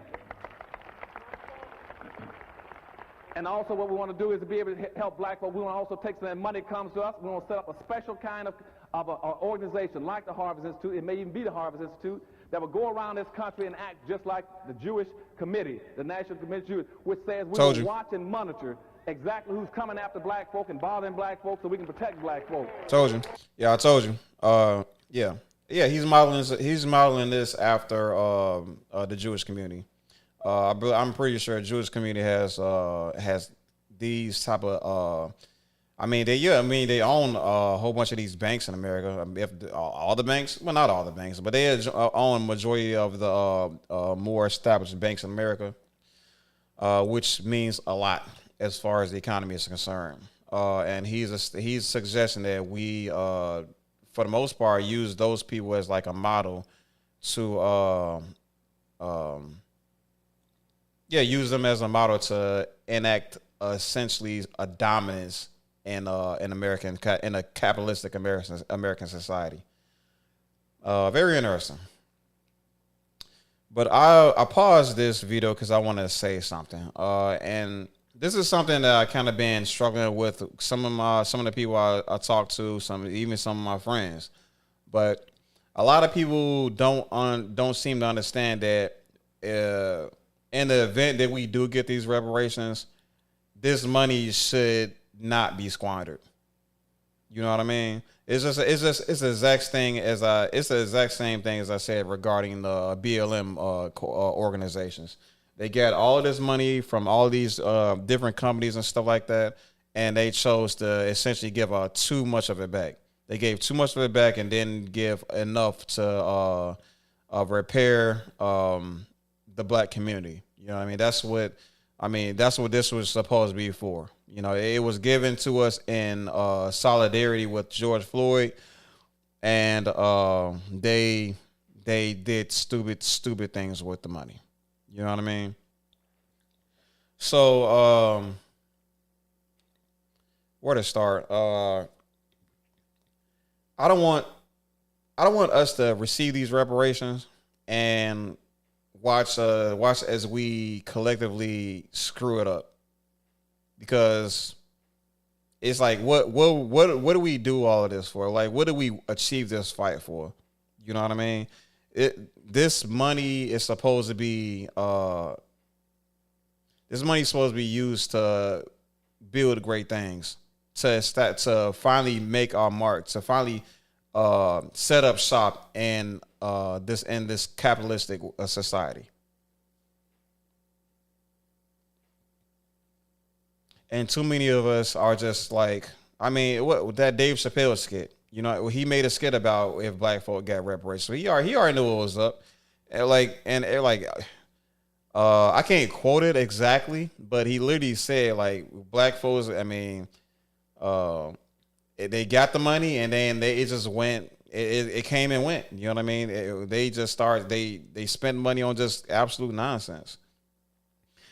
And it's like, it almost makes me feel like, I mean, I personally feel like that's like an actual reality that definitely could happen. And with that said, if that's the true state of Black Americans right now, we're not ready for reparations. It's like the community, the culture itself is just kind of just too dumb, you know. And it's gonna take a lot of fundamental or foundational building in order for us to understand the true in order for us to understand economics and group economics and to embrace group economics. We're gonna need to have this. We're gonna have to instill a lot of these concepts into our culture before we're ready to just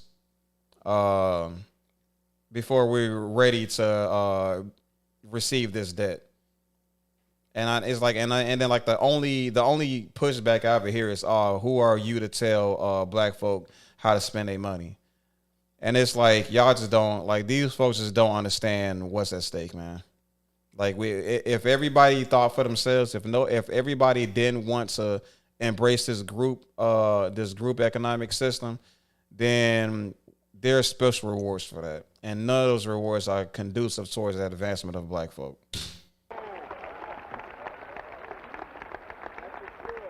But I can go on and on to tell you, what all the things we're going to do, but Harvest Institute right now is about the only think tank you got, the only thing that's representing black folk in this country. We don't mind being black, even though all of our black entertainers and black athletes are Dr. Anderson. What's the Harvest Institute for? I said, it's black folk. It's what is it to help black folk. It's who's running it. We said black folk. They said, ooh, too black. I don't know how anything gets to be too black when nothing is too Indian, too Jewish, or too white. I'm trying to tell you, like, hey, it's like, bro, don't let these people trigger you into thinking you're being selfish when you're practicing group economics. And that's gonna be a big strategy from our enemies that's gonna try to convince us otherwise. It's problematic, man. Because like I said, these other groups of people are quiet about it, but they do it. You know what I mean? And they are successful because of that. And they even got to the point where some of these people put that they shove it in our face that they're doing it.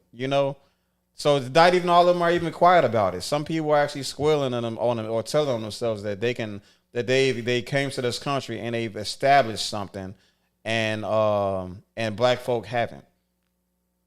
It's because that apparently we're the only ones that just let everybody come in our communities and then just do whatever, and extract all of our funds out of our communities. And this is because we just expect the government to just bail us out with these different type of what they expect the Democrats to come in and save us and play hero and stuff. And it's just it builds a bad what's the word I want to use?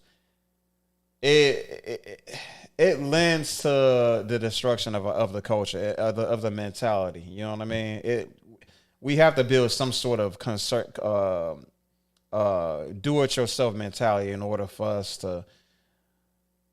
How do I word this? We have to establish some sort of do-it-yourself mentality in order for us to succeed. Right? Let's just keep it simple for right now. All white people in America got their own communities, their own churches, their own business, and their own schools, and nobody ever says something is too white. But the minute you try to help black folk, it's too bad or too black. And so we're going to deal with all those too blacks too, okay? But the last thing I want to tell you about this is that we're going to come together as a group. We need your support in this country. Yes, and sir. It's a new day for black folk. We're going to go after reparations, no more affirmative action. We're going to go as a team. Whether you like it or not, God has arbitrarily assigned you to a skin color team. Yes. And regardless of how much money you got, I love you, but regardless of how much money you got, it doesn't make any difference. How much education you got, it doesn't make any difference. Because if your team loses, everybody on that team is going to lose and go down with it. Yes, sir. And you got to operate as a team. Everybody else operates as a team because, why? Because racism is a team sport. Remember that. Racism is a team sport. You cannot get in the game playing as an individual. You can only play as a group. Yes, I sir. want you all to stay together as a group, and we can make it as a team. And a person tried to point this out. Our dilemma and our problem back in 1840s, it was Harriet Tubman. When she came up north, they tried to give her a reward and citation for having fought for black folk. She stood up before the audience, and they said, look, Mrs. Tubman, you've done a magnificent job. You're going all over this country for years, bringing back hundreds of black folk to the north, to the promised land. And how do you feel about that, all those trips into the dangerous south to bring back blacks hundreds of blacks to the north? She said, I could have brought back thousands of those Negroes on known they were slaves. Yes, sir. And the same thing was picked up. We got all these blacks in the country that don't know that they're in trouble. Yes, sir. And now, and this point was picked up again by G. Carter Woodson in 1933, when they asked him, said, what's the future of the black race? You know, why can't black folk get out of this dilemma and out of this problem? He says it's almost impossible to get blacks out and save black folk when all those blacks who are in responsible positions that should know better keep doing everything they do can take black folks backwards. Yeah. Okay? Yeah. And that's, believe it or not, that's kind of what integration kind of did. I do believe integration is a good thing. It's just that it has its effects though. It had its adverse effects, and it did impact Black Americans a lot. I believe integration definitely can work. It's just that too many people from outside of it's too many people that don't participate in the group economics that's conducive to just straight Americans. Because there's a lot of people that just say, "Oh, I'm American" before they claim their nationality, before they claim their actual race, and that's fine and all that stuff. But you can't forget that there's a lot that comes with you being Black in America, or you being whatever nationality you are in America. Like people gonna see you and they're gonna think things, you know, and it's just what happens. Black folk has just been on the receiving end of the worst society has to offer. Yeah, that actually does bother me. I apologize. So what I'm saying to you, we love you. We're going to come together as a team. We're going to do it, and we're going to do it first through reparations. And the Harvest Institute will be conducting these hearings all over the country. I want you to come forward and try to help us. But more importantly, we cannot do it if we don't have the money. If we don't raise enough money, we can't do it. Yep. Now, that puts a special burden on you all in Los Angeles because you all are about the strongest, most aggressive, most sensitive, committed blacks we got in the country. You all got to figure out how to raise money for the Harvest Institute and do it fast so we can have those hearings. And what those hearings are going to do is collect all that data and information. We're going to store it. Then we're going to analyze it, all the tapes. Everybody who comes forward said, my mother lost the land here, they killed my daddy doing this, whatever it is. We're going to have all those records in one place. Then we're going to go through that and we're going to sift out the information and come up with the legal justification and the financial justifications so we can go forward with legal action all over America to try to get reparations for black folk that might equate to about $500 billion, okay? So we're going to do it. Okay. This stuff can pretty much still happen. And I mean, thanks to technology, we don't even need to like meet up in person anymore. So it's like it's going to cost less money now more than ever to establish like there's a meeting. This is going to be like a YouTube video. You know what I mean? Like anybody, like the next Claud Anderson can come up and say the exact same thing as this man said. Express the same solutions, the same grievances, and say that like what he just said here, hold these hearings and stuff like that. Except these hearings won't require like an investment to some church, right? of like, I don't know, $100,000 or something like that. They want that, all that, the money won't even be necessary. Only thing you need is a YouTube channel nowadays, or a Twitch, or whatever, Instagram. You know what I mean? You can spread your message far and wide very easily on YouTube now. Now the problem is, you're gonna be you. There's a lot of traffic. There's a lot of YouTube is extremely saturated right now with a lot of stuff that not only has nothing to do with reparation, but is actually kicking against the idea. So there's a lot of competition out there also. But I don't want to I don't want to fall into like this the defeatist mentality either. So I do believe there's a possibility for this message to this solution to get somewhere. It just requires exposure, man. It just requires people to start talking about this stuff, you know. And and the thing is, I don't even need people to like share this video, like this video, and that stuff. I just need people to share his video and like his stuff. And then, you know what I'm trying to say? Like, it's not, I'm not here to take your money on it. You know, this is not my content. But I really want people to like just have conversations about this man and the things that he's contributing to America. You know what I mean? So yeah, that's pretty much. I'm pretty sure this is pretty much the end of his speech. And I believe that he's I forgot the name of the show, but he was doing a lot of interviews after this hearing. So let's I'm pretty sure he's gonna wrap this up, and we can go right into the next video. He's transitioning. This video will transition into, is what I'm trying to say. But you all got to help us do it.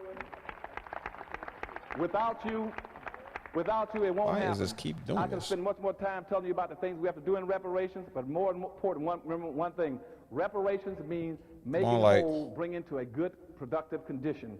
When you're repairing something, that's what we after in reparations. I love all of you, and take care. Love you too, man. You press the 120 button. Thank you, buddy. All right. Thank all of you. Thank you. Thank you. Thank you. Thank you. I love all y'all now. Congratulations on the release of this latest book. Here it is. One that I've been waiting for. Well, thank you, and I'm glad that I just heard the other day that it's #1 according to the Blackboard Rating Service, and also the BET. It's the #1 softback seller in America. Excellent. I'm not surprised. Excellent. You take a decided historical tone with this book, but what's interesting about the way this book is put together, Dr. Anderson, is that it includes myriad factoids about history, black, white, and otherwise. But in addition to that, you are trying to set a record straight, a record full of holes, voids, and obvious omissions.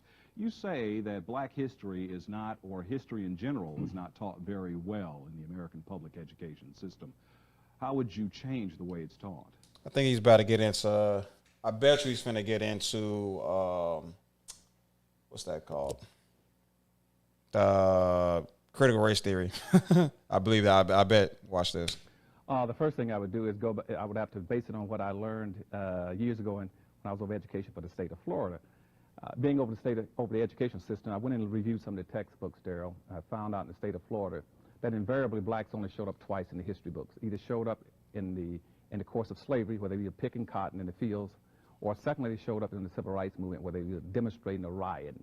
And I tried to insist in the state of Florida that they put some blacks into the history book that really told the true story about black folk.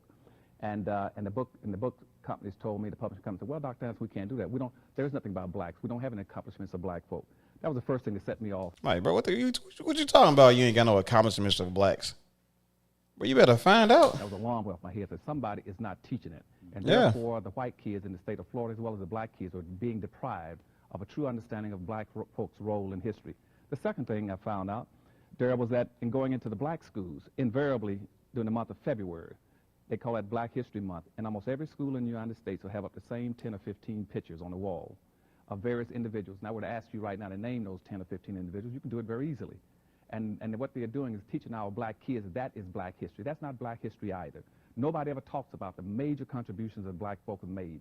Not those well-known personalities, but the millions and millions of cotton pickers and ditch diggers and dishwashers and janitors. Those are the people who make the substantive contributions in this country. I want to make sure those people are put into the textbook. That's how America acquired its wealth. That's how it's maintained its wealth. And that's why blacks have also been subordinated in the society. Indeed, you have gone that extra mile to talk about lots of different people in American history whose exploits are not limited to America, whose exploits are not limited to the black community. And in fact, you start off the book, one of the early... Hey everybody that stepped into the channel. Thanks for stopping by. Please say hi. These characters you talk about is a young man whose exploits carried him into, through, or at least around Spain. You talk about Juan Latino and the American capital tax. What's the connection?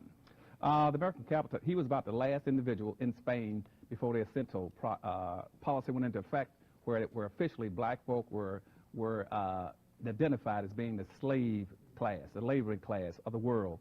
And he was the last one going through college at that time. He was the last one to get a degree, the professional group.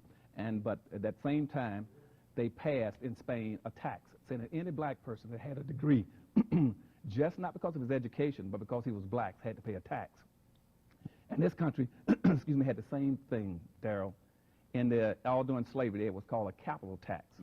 That same tax that was started in Spain carried forth through the slavery process in this country, which meant a black person, a black man, had to pay a tax. And usually it averaged about $15, not because of anything else, just merely on the fact that he was black. What? And what that money was used for was to subsidize schooling for whites. And all. Oh, man. Wait. Are you serious? There was a black tax? There was a tax for being black, bro? I'm waiting on the punchline. You know what I'm saying? I'm like, okay, so he okay, I'm letting them cook, you know what I'm saying? And I'm letting them talk about this whole black thing, like black tax. I'm like, okay, hold on, bro. You're not finna literally tell me that there's a black tax. And you're not, this is not real, right? Like, you're not, this is some kind of like, there's more to the story, right? He literally just says that it's a tax for being black. And it's used to subsidize white schools or white agendas or whatever he said. And I'm like, wait, what? $15? $15 back then? Bro, $15 back then was, man, that's probably like $200 right now, man. Can you imagine paying $200 for being black? All kind of institutional programs for whites that black folk could not penetrate, were not included in.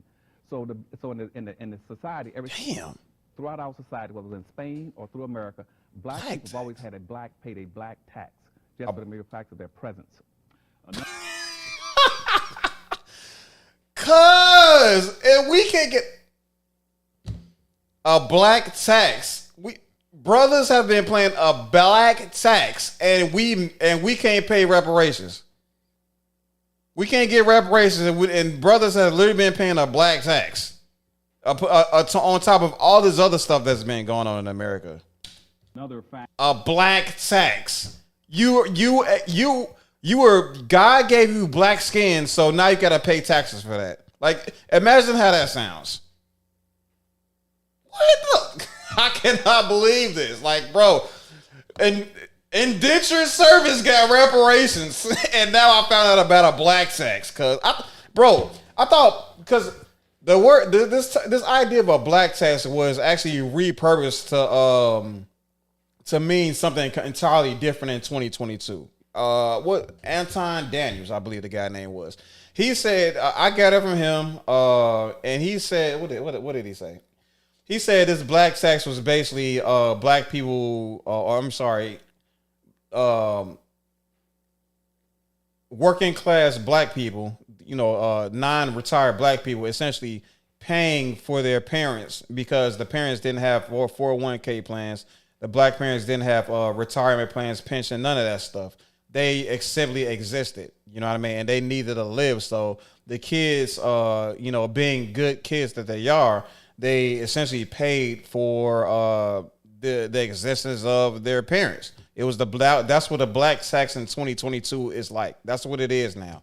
But you're telling me I don't know I don't know if you referenced a year that this was instilled or anything like that, but bruh, a black tax. It was literally a tax that you got to pay for existing while black. Cuz that's that's outrageous. The fact that you point out in the book talks about national holiday that will be coming up soon in our country, known as Thanksgiving. You say Thanksgiving may well have its roots in the black struggle. Right, I think it did. Thanksgiving initially was a celebration by Indians in the fall, but it never was called Thanksgiving. The first time it was called Thanksgiving was in 1863 when President Lincoln declared it to be a day of Thanksgiving. But at the same time he put out the day of Thanksgiving, he also put out the Emancipation Proclamation that freed black folk. And those two were interrelated in giving thanks, and their celebration almost ran together. And so, but whenever people talk about Thanksgiving, they do not relate the fact that throughout history nobody ever had a Thanksgiving until he put out the proclamation, Emancipation Proclamation, in that year, and gave a national impetus to looking out for those people who were being freed and were due something thankful to God and to country. So there's a nationalism attached to Thanksgiving that reflected right over on the black people in this society. And in fact, because of the Emancipation Proclamation, the event set in motion by the fates of war as well as the struggle between the North and South over slavery, you also illuminate a lot of the mystique, the myth, as well as the fact around one Mr. Abraham Lincoln and what his true motivations were concerning to free or not to free enslaved Africans. Talk a little bit about what happens in this book in terms of what you disclose there. Did Abraham Lincoln really want to free slaves? No, his primary thing was try to maintain the Union. And that was the first thing. And secondly, in maintaining the Union, he wanted to help the North to redistribute the wealth out of the South. The wealth was pretty well contained in the South. And the North wanted to industrialize. Yeah, free labor. Like how can you not, bro? Like that's a huge leg up in the economy. If you're getting labor done for free, yeah, oh yeah, absolutely. There's gonna be a disparity between amongst wealth in America. Because see, England already had its industrial revolution, and the Northerners were pressing the president to try to relocate the wealth to the North so they can have an industrial revolution in this country. And secondly, they wanted to be able to put the northern immigrants into the country, white immigrants come to this country, into a position where they can make an income. See, in other words, the salary level was so low in the North, you can't work in a cheaper than free, so you had to get rid of slavery. But slavery was incidental to the fact they wanted to relocate the wealth, so and not divide the Union. So, but Lincoln never really expressed any positive feelings about black folk. His primary emphasis was that he wanted to be able to redistribute the wealth, and he was willing also to ship blacks out of the country. He came up with a couple of programs to relocate blacks either to Latin America or Central America or back to Africa. You even quote former president as having gotten a laugh at a speech that he gave when, following the murder of an abolitionist, he joked that we have abolitionists where we come from too. In fact, we shot one the other day. That's right. And he did some similar things too. As a matter of fact, he even sent a memorandum request over to Congress to have Congress to appropriate funds to reimburse all the Southern white slaveholders for any loss, you know, and even if they were to lose their slavery with the relocation of the wealth in this country, he wanted to compensate them for reparations. Yeah. And we learned this. Sent a letter back to him saying, we appreciate your interest in the South, but we don't even have that kind of money. You got almost 5 million black folk in this country. We've already invested over $8 billion into them. That is the largest amount of money and concentration of money in this country. The money invested in black slaves was larger than all the businesses in the United States and the federal government's budget put together. So Congress said, we don't have that kind of money. But Lincoln wanted to give reparations to Southern white plantations owners for any slaves they lost. But in 1998, when blacks talk about reparations for free labor in slavery, they are virtually laughed to scorn. Why is that? That's part of the hypocrisy in this country because, first thing, black folk have never made it an issue. They keep thinking that they won't get it. Black people are the only group of people I know in this country who've labored and suffered and never got compensated. Real quick, apology. Yeah, real quick though. And this is like part of the reason why. I mean, the first year I was like kind of taken. I was kind of taken off guard by it. This whole the Juneteenth thing, right? The freeing of the slaves, man. Um, sure, it's nice that we have a day to commemorate and to come together to celebrate us no longer being a part of chattel slavery. How neat. But it's like the same thing with Thanksgiving, man. It's just so much like crap that kind of comes with it. It really stops me from really and indulging like that, indulging much. Like I do appreciate I do appreciate the time spent with family. I love my family and stuff. But it's like, you know, when you kind of think about what we're sitting here celebrating, it's like, yo, this whole event is just rooted in lies and deception, man. And it's like it's just inauthentic. You know what I mean? I don't like inauthenticity is just like it's kind of repulsive for me, bro. Even when I'm supposed to be around and celebrating with um people I love and stuff like that. It's just the idea of like, yo, this is like this day is just built upon a lie, and it's I can't stop thinking about it sometimes. Compensated for it. We've compensated American Indians now for almost 360 years with reparations. Whites got reparation, which they call freedom dues, and they came out of indentured servitude. Holy Jews have crap! gotten He said it again. Oh, you said it again. Reparations for indentured servitude, cuz. Jews have picked up over $52 billion since World War II. We know. Japanese have gotten 3 or 4 reparations. They got $22,000 each starting in 1990 from the United States. They've also gotten reparations from 2 cities in California and the state of California. And Japanese Americans who moved to Latin America just came back into the country last year and picked up over $1 billion. The only people who've never gotten compensated is black folk. We even put money into Japan under what we call the Point 4 program. Gave them $13 billion after we just got through bombing them. We also This is real quick. I'm sorry. This is what I really like about Dr. Anderson. Like it's like for some people it may seem like repetitive that he kind of says the same things over and over again in these same interviews and stuff like that. But I mean, I love it, man.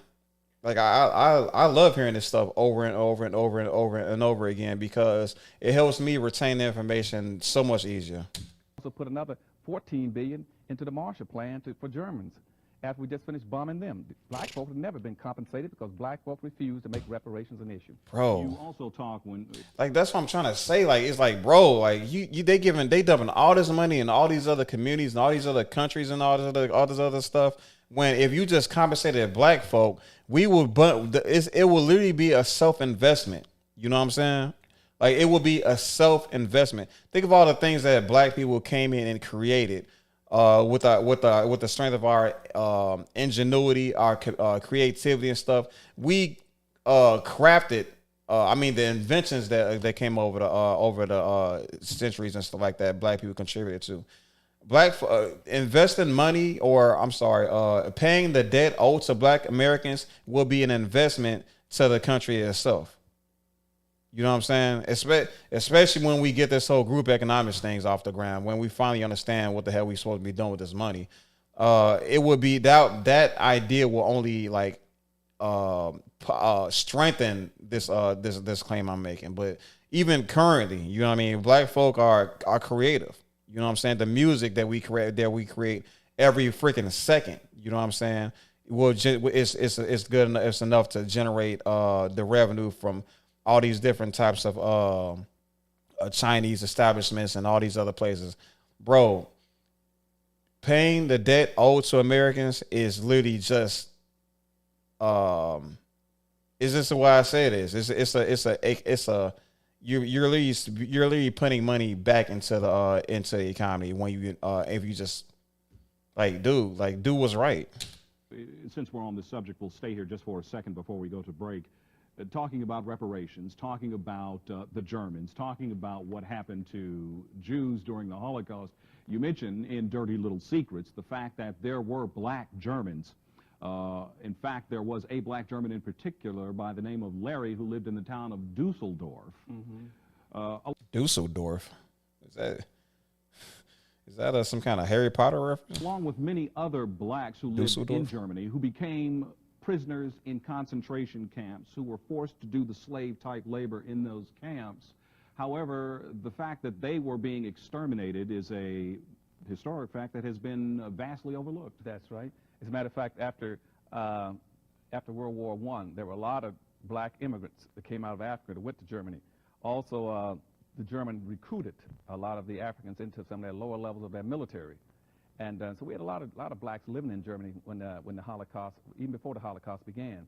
And they were the first to notice how skillfully that has never been brought out, that all those blacks have been a part of the Holocaust and the execution of people in Germany. And yet when the compensation rewards were given out, not only were blacks not mentioned, but blacks had never gotten 1 penny of reparations out of the Holocaust in the 1930s. Some would say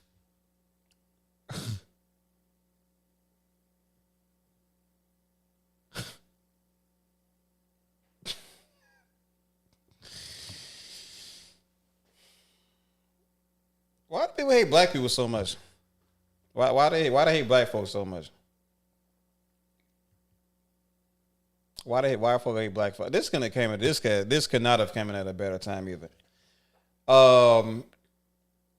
Next time somebody, I'm gonna say it like this: the next time somebody tells me, "Hey, black folks were a part of the Holocaust too," when in reference to somebody making an anti-Semitic claim, I'm gonna jump in right behind them and say, "Hey, yes, black folks were indeed a part of that Holocaust, but guess what? We weren't paid a penny in reparations. Black folk weren't paid a penny in reparations for the Holocaust. So yes, we were. That's all right. That's so damn crazy.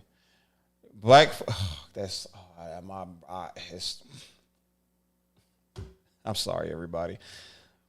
Yes, black folks were a part of black folks were caught up in the Holocaust. But apparently, according to Claud Anderson, we didn't receive a dime in reparations for those events. Ain't that crazy? That's crazy. That's absolutely freaking insane. That the link perhaps between those people and their survivors, and in fact, if there were any black survivors, which of course from your writing seems doubtful, could not be established, and therefore reparations can't be paid. Well, that's the same technique that's used. That's why they refuse to pay blacks for slavery. They want to pretend that slavery ended in 1865. Slavery didn't end in 1865. Slavery became semi-slavery, what we call Jim Crow semi-slavery, right up until 1968, and all those people are still alive. Yeah. When you talk about Jim Crowism, your book talks about the roots of Jim Crowism, symbolically at least. You talk about how the whole concept of Jim Crow was actually born out of the old minstrel show concept. Tell us a little bit about that before we go to break. Well, it came out, as a matter of fact, one guy who was an entertainer. He saw a little black kid one day jumping around on the street doing a dance called Jump Jim Crow, jump around, skip around, jump Jim Crow, and he thought it was very cute. And he put it into the Vaudeville Act, and between about 1840s and up until about the 1930s, for almost 100 years, vaudeville was very popular in this country. But what they were doing was blackfacing and doing blackface, whites doing blackface comedy, trying to mimic black folks. They did it all the way up until Al Jolson. Al Jolson about the last one that did it. And on stage, then after that, you had Amos and Andy picked it up, and that carried forth all the way up to the present day, where you got white musicians singing black music. And as a matter of fact, back in the 1960s, there was one very popular manager of a guy they call the king of rock and roll, who said, if you can find me a white man that can sing like an Ian, I'll make him a millionaire. And so now what you have is all these white artists are now trying to imitate black folks, still doing the blackface makeup. You can find everything like most of your British singers all try to imitate, from the Bee Gees all the way up to Elton John to Michael Bolton. All of them are imitating black folks. At least in the case. You know what I found out too? I actually saw a video on YouTube of Koreans actually doing something similar. Like I don't know, I don't remember the details. I'll have to dig it up. But yeah, they made the correlation between these boy groups in Korea and like the style they and the style that's being emulated from black folk in America, black guys in America. It's like it's swagger jacking, I guess.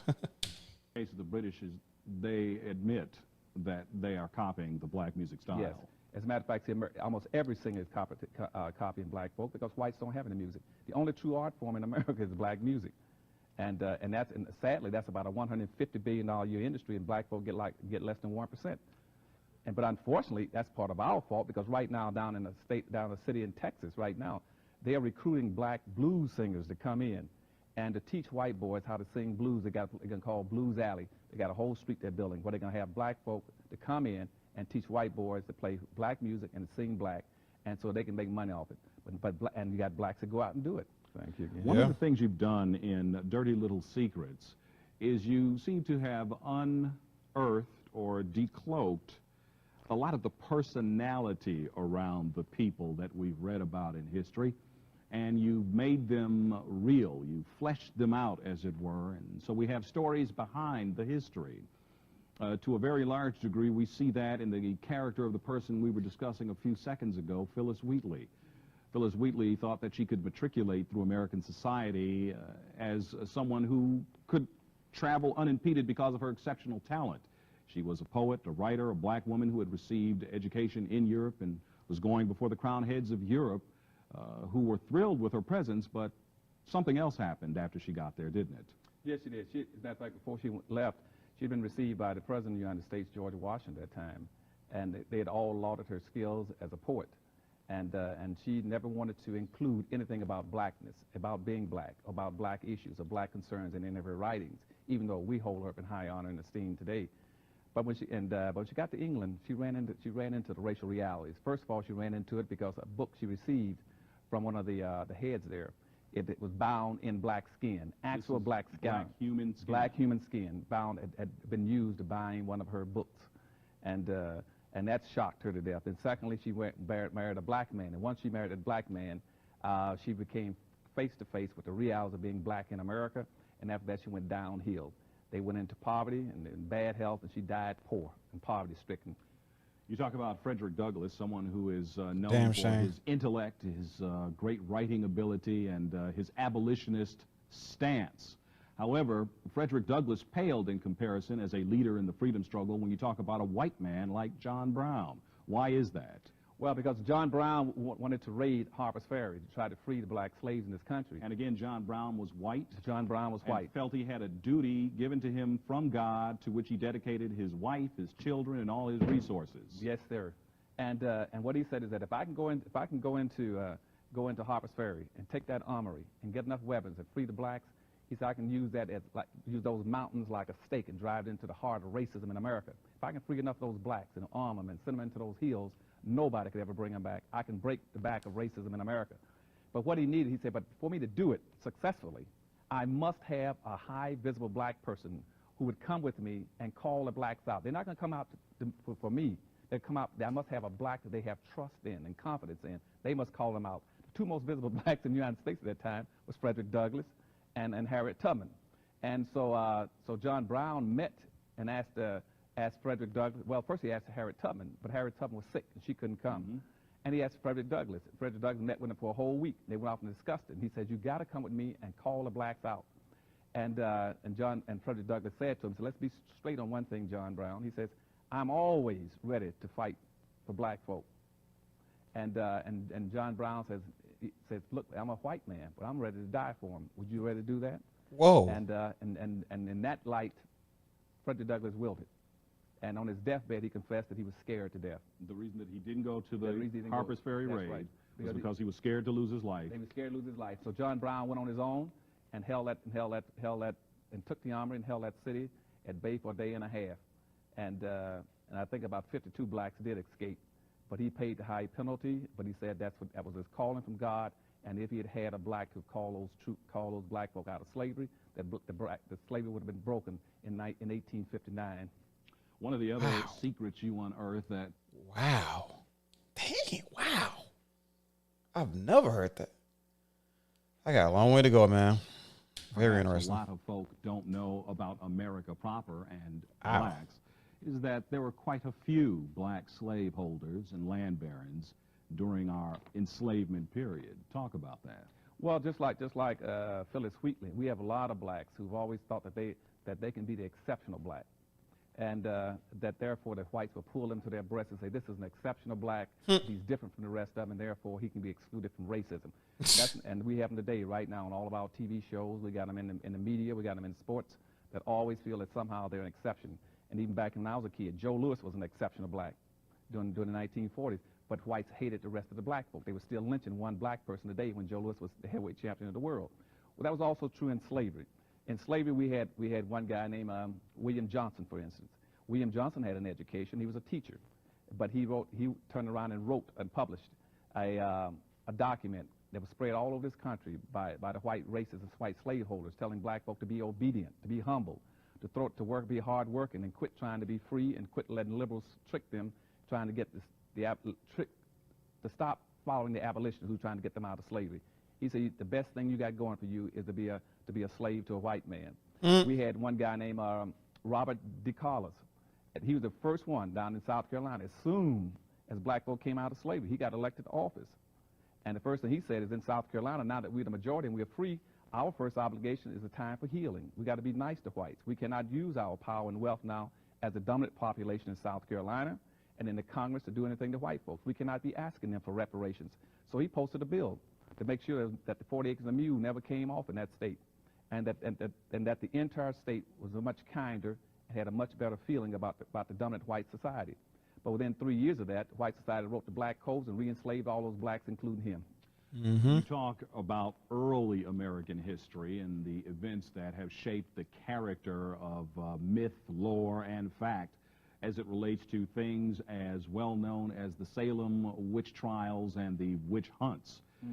You mentioned in this book, Dirty Little Secrets, that they may have started with an emphasis on black females. Yes, it did. That started pretty much the Salem Hold on, witch hunt bro. started about blacks. Hold on, man. Yo, it started with black women? Oh, hold on, Chief. Hold on.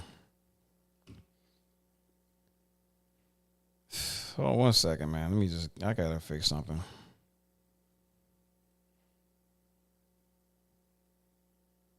Okay.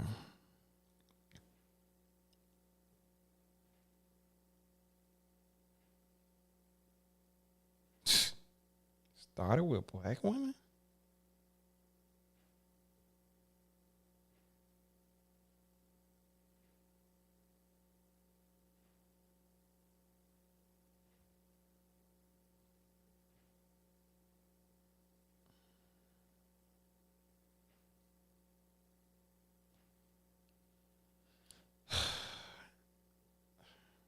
Okay.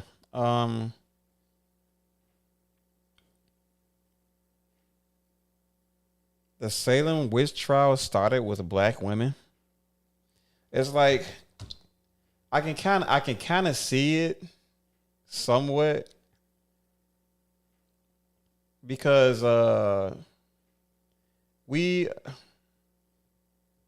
like back then all we had was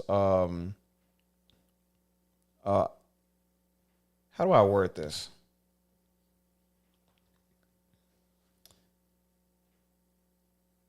I can definitely see how like white racist people that were heavily influenced by their understanding of scripture could just jump to conclusions as to say, "Oh, black women are witches."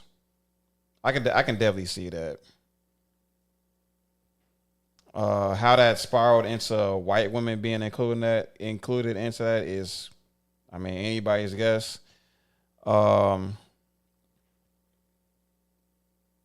But yeah, I can, man. I never thought of it like that though. Like the Salem witch trials was really like black women were. I didn't even know black women were caught up into that at all. It's just, man, that's extremely unfortunate, man.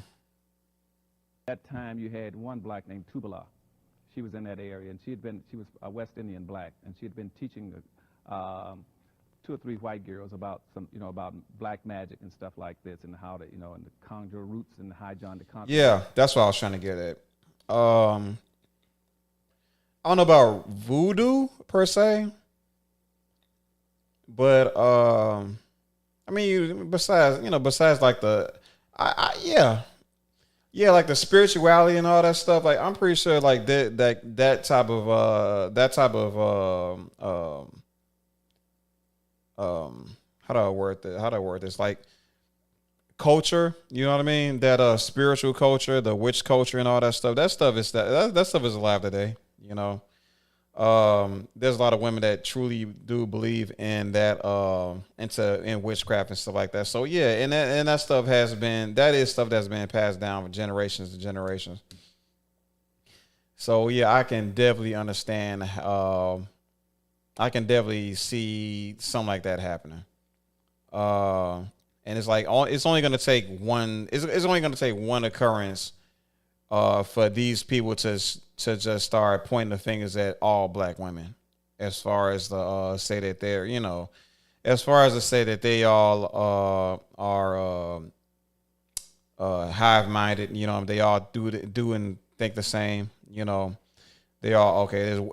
I knew so and so, she was a witch and she was black, and so they all must be witches. We got to burn them all at the stake. We gotta throw all of them off cliffs and stuff like that. So yeah, I can see how this happened. This is definitely believable. Root dust and stuff like this, and teaching them, and they started acting a little weird and did some things that were not acceptable in the community. And then they were not told the community that the reason they were doing it was because of her, and so they prosecuted her, and then they got another woman named Black Mary. They got her and prosecuted her. But in the long run, they began to pick up black females all over the country because they thought most of them were practicing black magic. And so the first witches that were prosecuted in the United States were black women. The book is filled with fascinating facts like that. I just want to move quickly through the material because we don't have a lot of time left, and I want to cover some of the categories you deal with. You got a lot of time. Every time, brother. You attempt to draw the line of demarcation between what is commonly known in this country as the Uncle Tom syndrome and Samboism.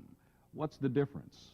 The difference is that people have misunderstood the book by Harriet Beach Stover about Uncle Tom's Cabin. Mm-hmm. It was not, Uncle Tom was not the culprit in that book. The culprit was Sambo.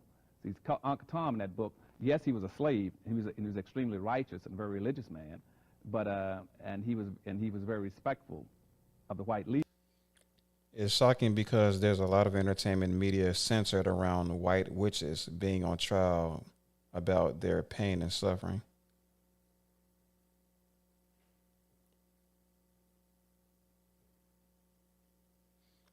Yeah, and it's like you never heard anything. We've never heard anything about black women being caught up into this. This is the first time I've ever heard any of this stuff.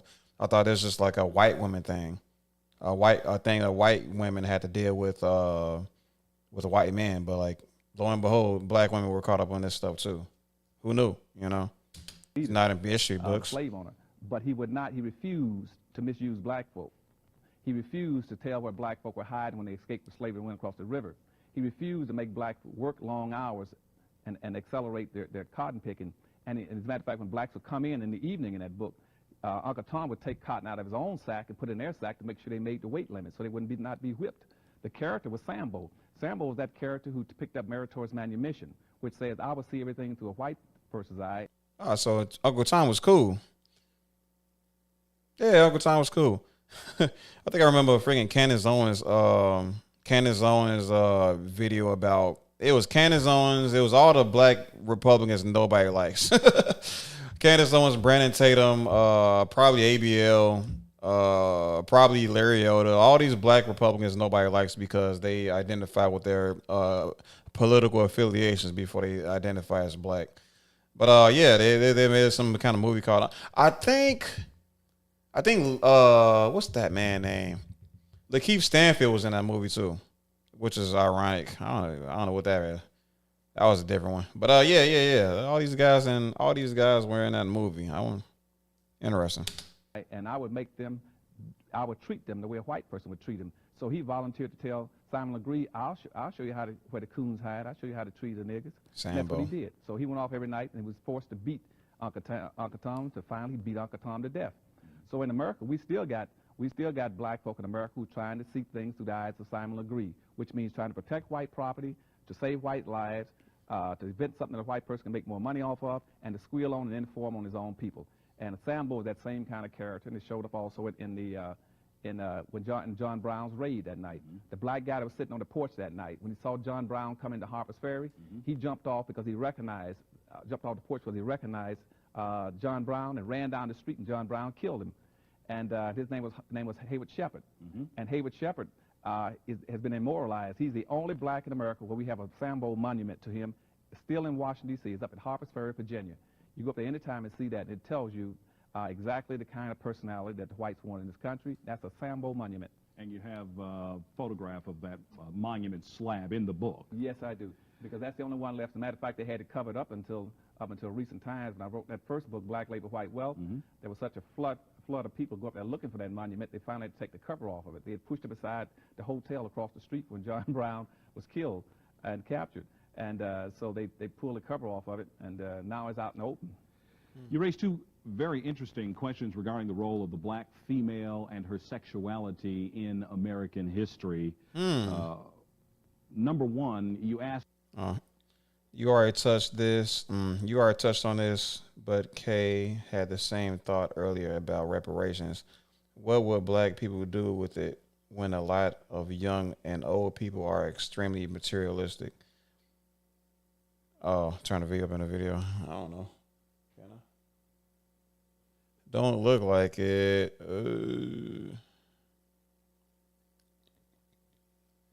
I don't think I can turn up the video. It's on max value. It's on max setting. Maybe I'll ask Haji later. But yeah, what would black people do with it when a lot of young and old people are extremely materialistic? Man, it's like I said. I believe that this is a developmental generation. This is the generation that's going to be needed. This generation is going to be needed to empower and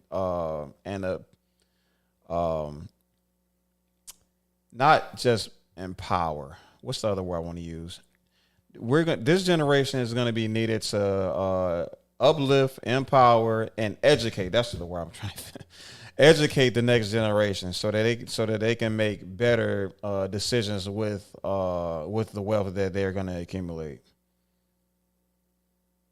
Yeah, brand jeans over diapers and for babies. Yeah, look, what about the shoes, the Jordans? You know what I mean? Like, we spend all this. Spend all this money on shoes for babies that they're just gonna outgrow in like 2 months. So it's like, okay. And it gets worse from there. Asked the question, and I'm not sure whether it was rhetorically or analytically, but one, were females generally taken against their will by white slaveholders? And two, did black women indulge with white men for power and material benefits? And you ask these questions in the context of the liaison between white slave owners and black females with whom they had thousands of children. They were used for breeders. They were used as objects. Get the they fuck were out of used here. for their slave labor. But Hold on, bro. What did he just say? The houses. Well, hold on. I know I heard that wrong. I know I heard that wrong. between white slave owners and black females with whom they had thousands of children. No. I need to hold against on. their will by white slaveholders in American history. Number one, you asked the question, and I'm not sure whether it was rhetorically or analytically, but one, were females generally taken against their will by white slaveholders? And two, did black women indulge with white men for power and material benefits? Okay. And you ask these questions in the context of the liaison between white slave owners and black females with whom they had thousands of children. Okay. They were used for breeders. They were used for breeders. I got caught up on that 1,000 word, but I'm pretty sure he was referring to like an accumulation of women, producing thousands of babies across the, add into the diaspora of black people. I get it, but I did not know that black women were like breeders, like human breeders. Yeah. That happened. I remember. Yeah. It's just repulsive to hear it again, to be reminded sometimes, man. They were used for their slave labor, but they were also used for sexual favor. Yeah. And then you say, with these questions, were women, black women in particular, somehow? We care so much about how we look and talk about each other for wearing off-brand. I think that's where a lot of reparations will go. I mean, like, bro, like Letitia, like, honey, these people are so lost, and that's why I'm saying, like, it's like so many people say the exact same thing you say, but like there's no action, and like they go out like we consciously know what's right, but we like so many people just won't practice it, and it's like. The only thing I can think of to do is to make the message louder, make the message more coherent, and just keep talking about it. Say it enough times until it eventually becomes a part of until it becomes the culture. But we buying Gucci bags, these red bottom shoes, all these other corny products that we don't benefit from, that not even America benefits from. It's not even getting pushed back into the United States economy, foreign cars and stuff like that. It's something else. Somehow complicit in all of this. What's the emphasis or the basis for raising those questions? Two, I think primarily that they were taken initially against their will, and they were used as sexual objects, and most of them were reduced to being almost a prostitute or a mistress, and because the white male wanted to save the sanctity of the white woman, and they wanted to treat her like precious china, and he put her on a shelf to protect her. But the black female was exposed because the black man was out there to protect her. So they did use her, and they sexually abused the black female. But by the same token, there were a lot of black females, though, who found out that by being a mistress of a white man, that they had certain kind of advantages they were entitled to. And that in many instances, their children could go into an artisan class or be called mulattoes and could be set free. And so the black female had it both ways. Sometimes she would volunteer to get in that kind of relationship, and other times she was just simply taken. Dr. Anderson, there are so many other fascinating details, facts, and historic truths in this book that I'd love to discuss, but we've got to stop right here. Yeah. Thank you very much, Jared, for inviting me then. Thank you for coming and joining us on this edition of the Journal. The book is Dirty Little Secrets about black history, its heroes, and other troublemakers. Ask for it at your local bookstore. If they don't have it, demand that they order it. Demand it. That's all for this week. If you'd like more information on the subjects discussed during the program, send us email at journal56@aol.com or call our... My man said AOL.com. What do you want? I want reparations. I'm just joking. I'm kidding. But I want people to just focus, man. That's what I want. You know what I mean? I want people to understand what's right and actually act upon it. I want people to be empathetic. I want people to consider other people's circumstances before they make narcissistic decisions, And it's not enough of that going on right now, right? It's not enough of that going on. So, again, I'm not trying to this is not a message that I can necessarily profit off of. I don't think this is not the type of message you can make you can get rich off of, This is not something I can grift on, because nobody wants to hear stuff like this. But this is the type of stuff that needs to happen. This is the type of conversations that need to be perpetuated in this space so that people can start giving a damn about each other again. So I don't have much else to say about this. I said enough already. Dr. Claude Anderson has said enough over his 84 years of life and power and empowerment. He's the guy. I don't know. I'm just speechless, man. I'm speechless of how much wisdom that man has, and I do understand for certain people it may sound difficult to get through this type of stuff. I get it. Whether you feel guilty from being white, and your ancestors instilling this type of oppression on a group of people for over the basis of the color of their skin, or you just a foreigner or something like that, and you just kind of you didn't know what you were signing up for, and landing on Plymouth Rock, But the fact of the matter is, man, this is a strong case, and as far as I'm concerned, he's right. He's right in everything that he said. I'm an understanding person, and I understand. I like to say that I understand other people's struggles and other people's grievances towards something or in instilling a system like this. But we're gonna have to. I'm gonna have to ask for you. I'm going to have to ask from you the same empathy, right? Anyway, I ain't got much else to say, man. I'm about to go ahead and start editing some videos, and then go to sleep.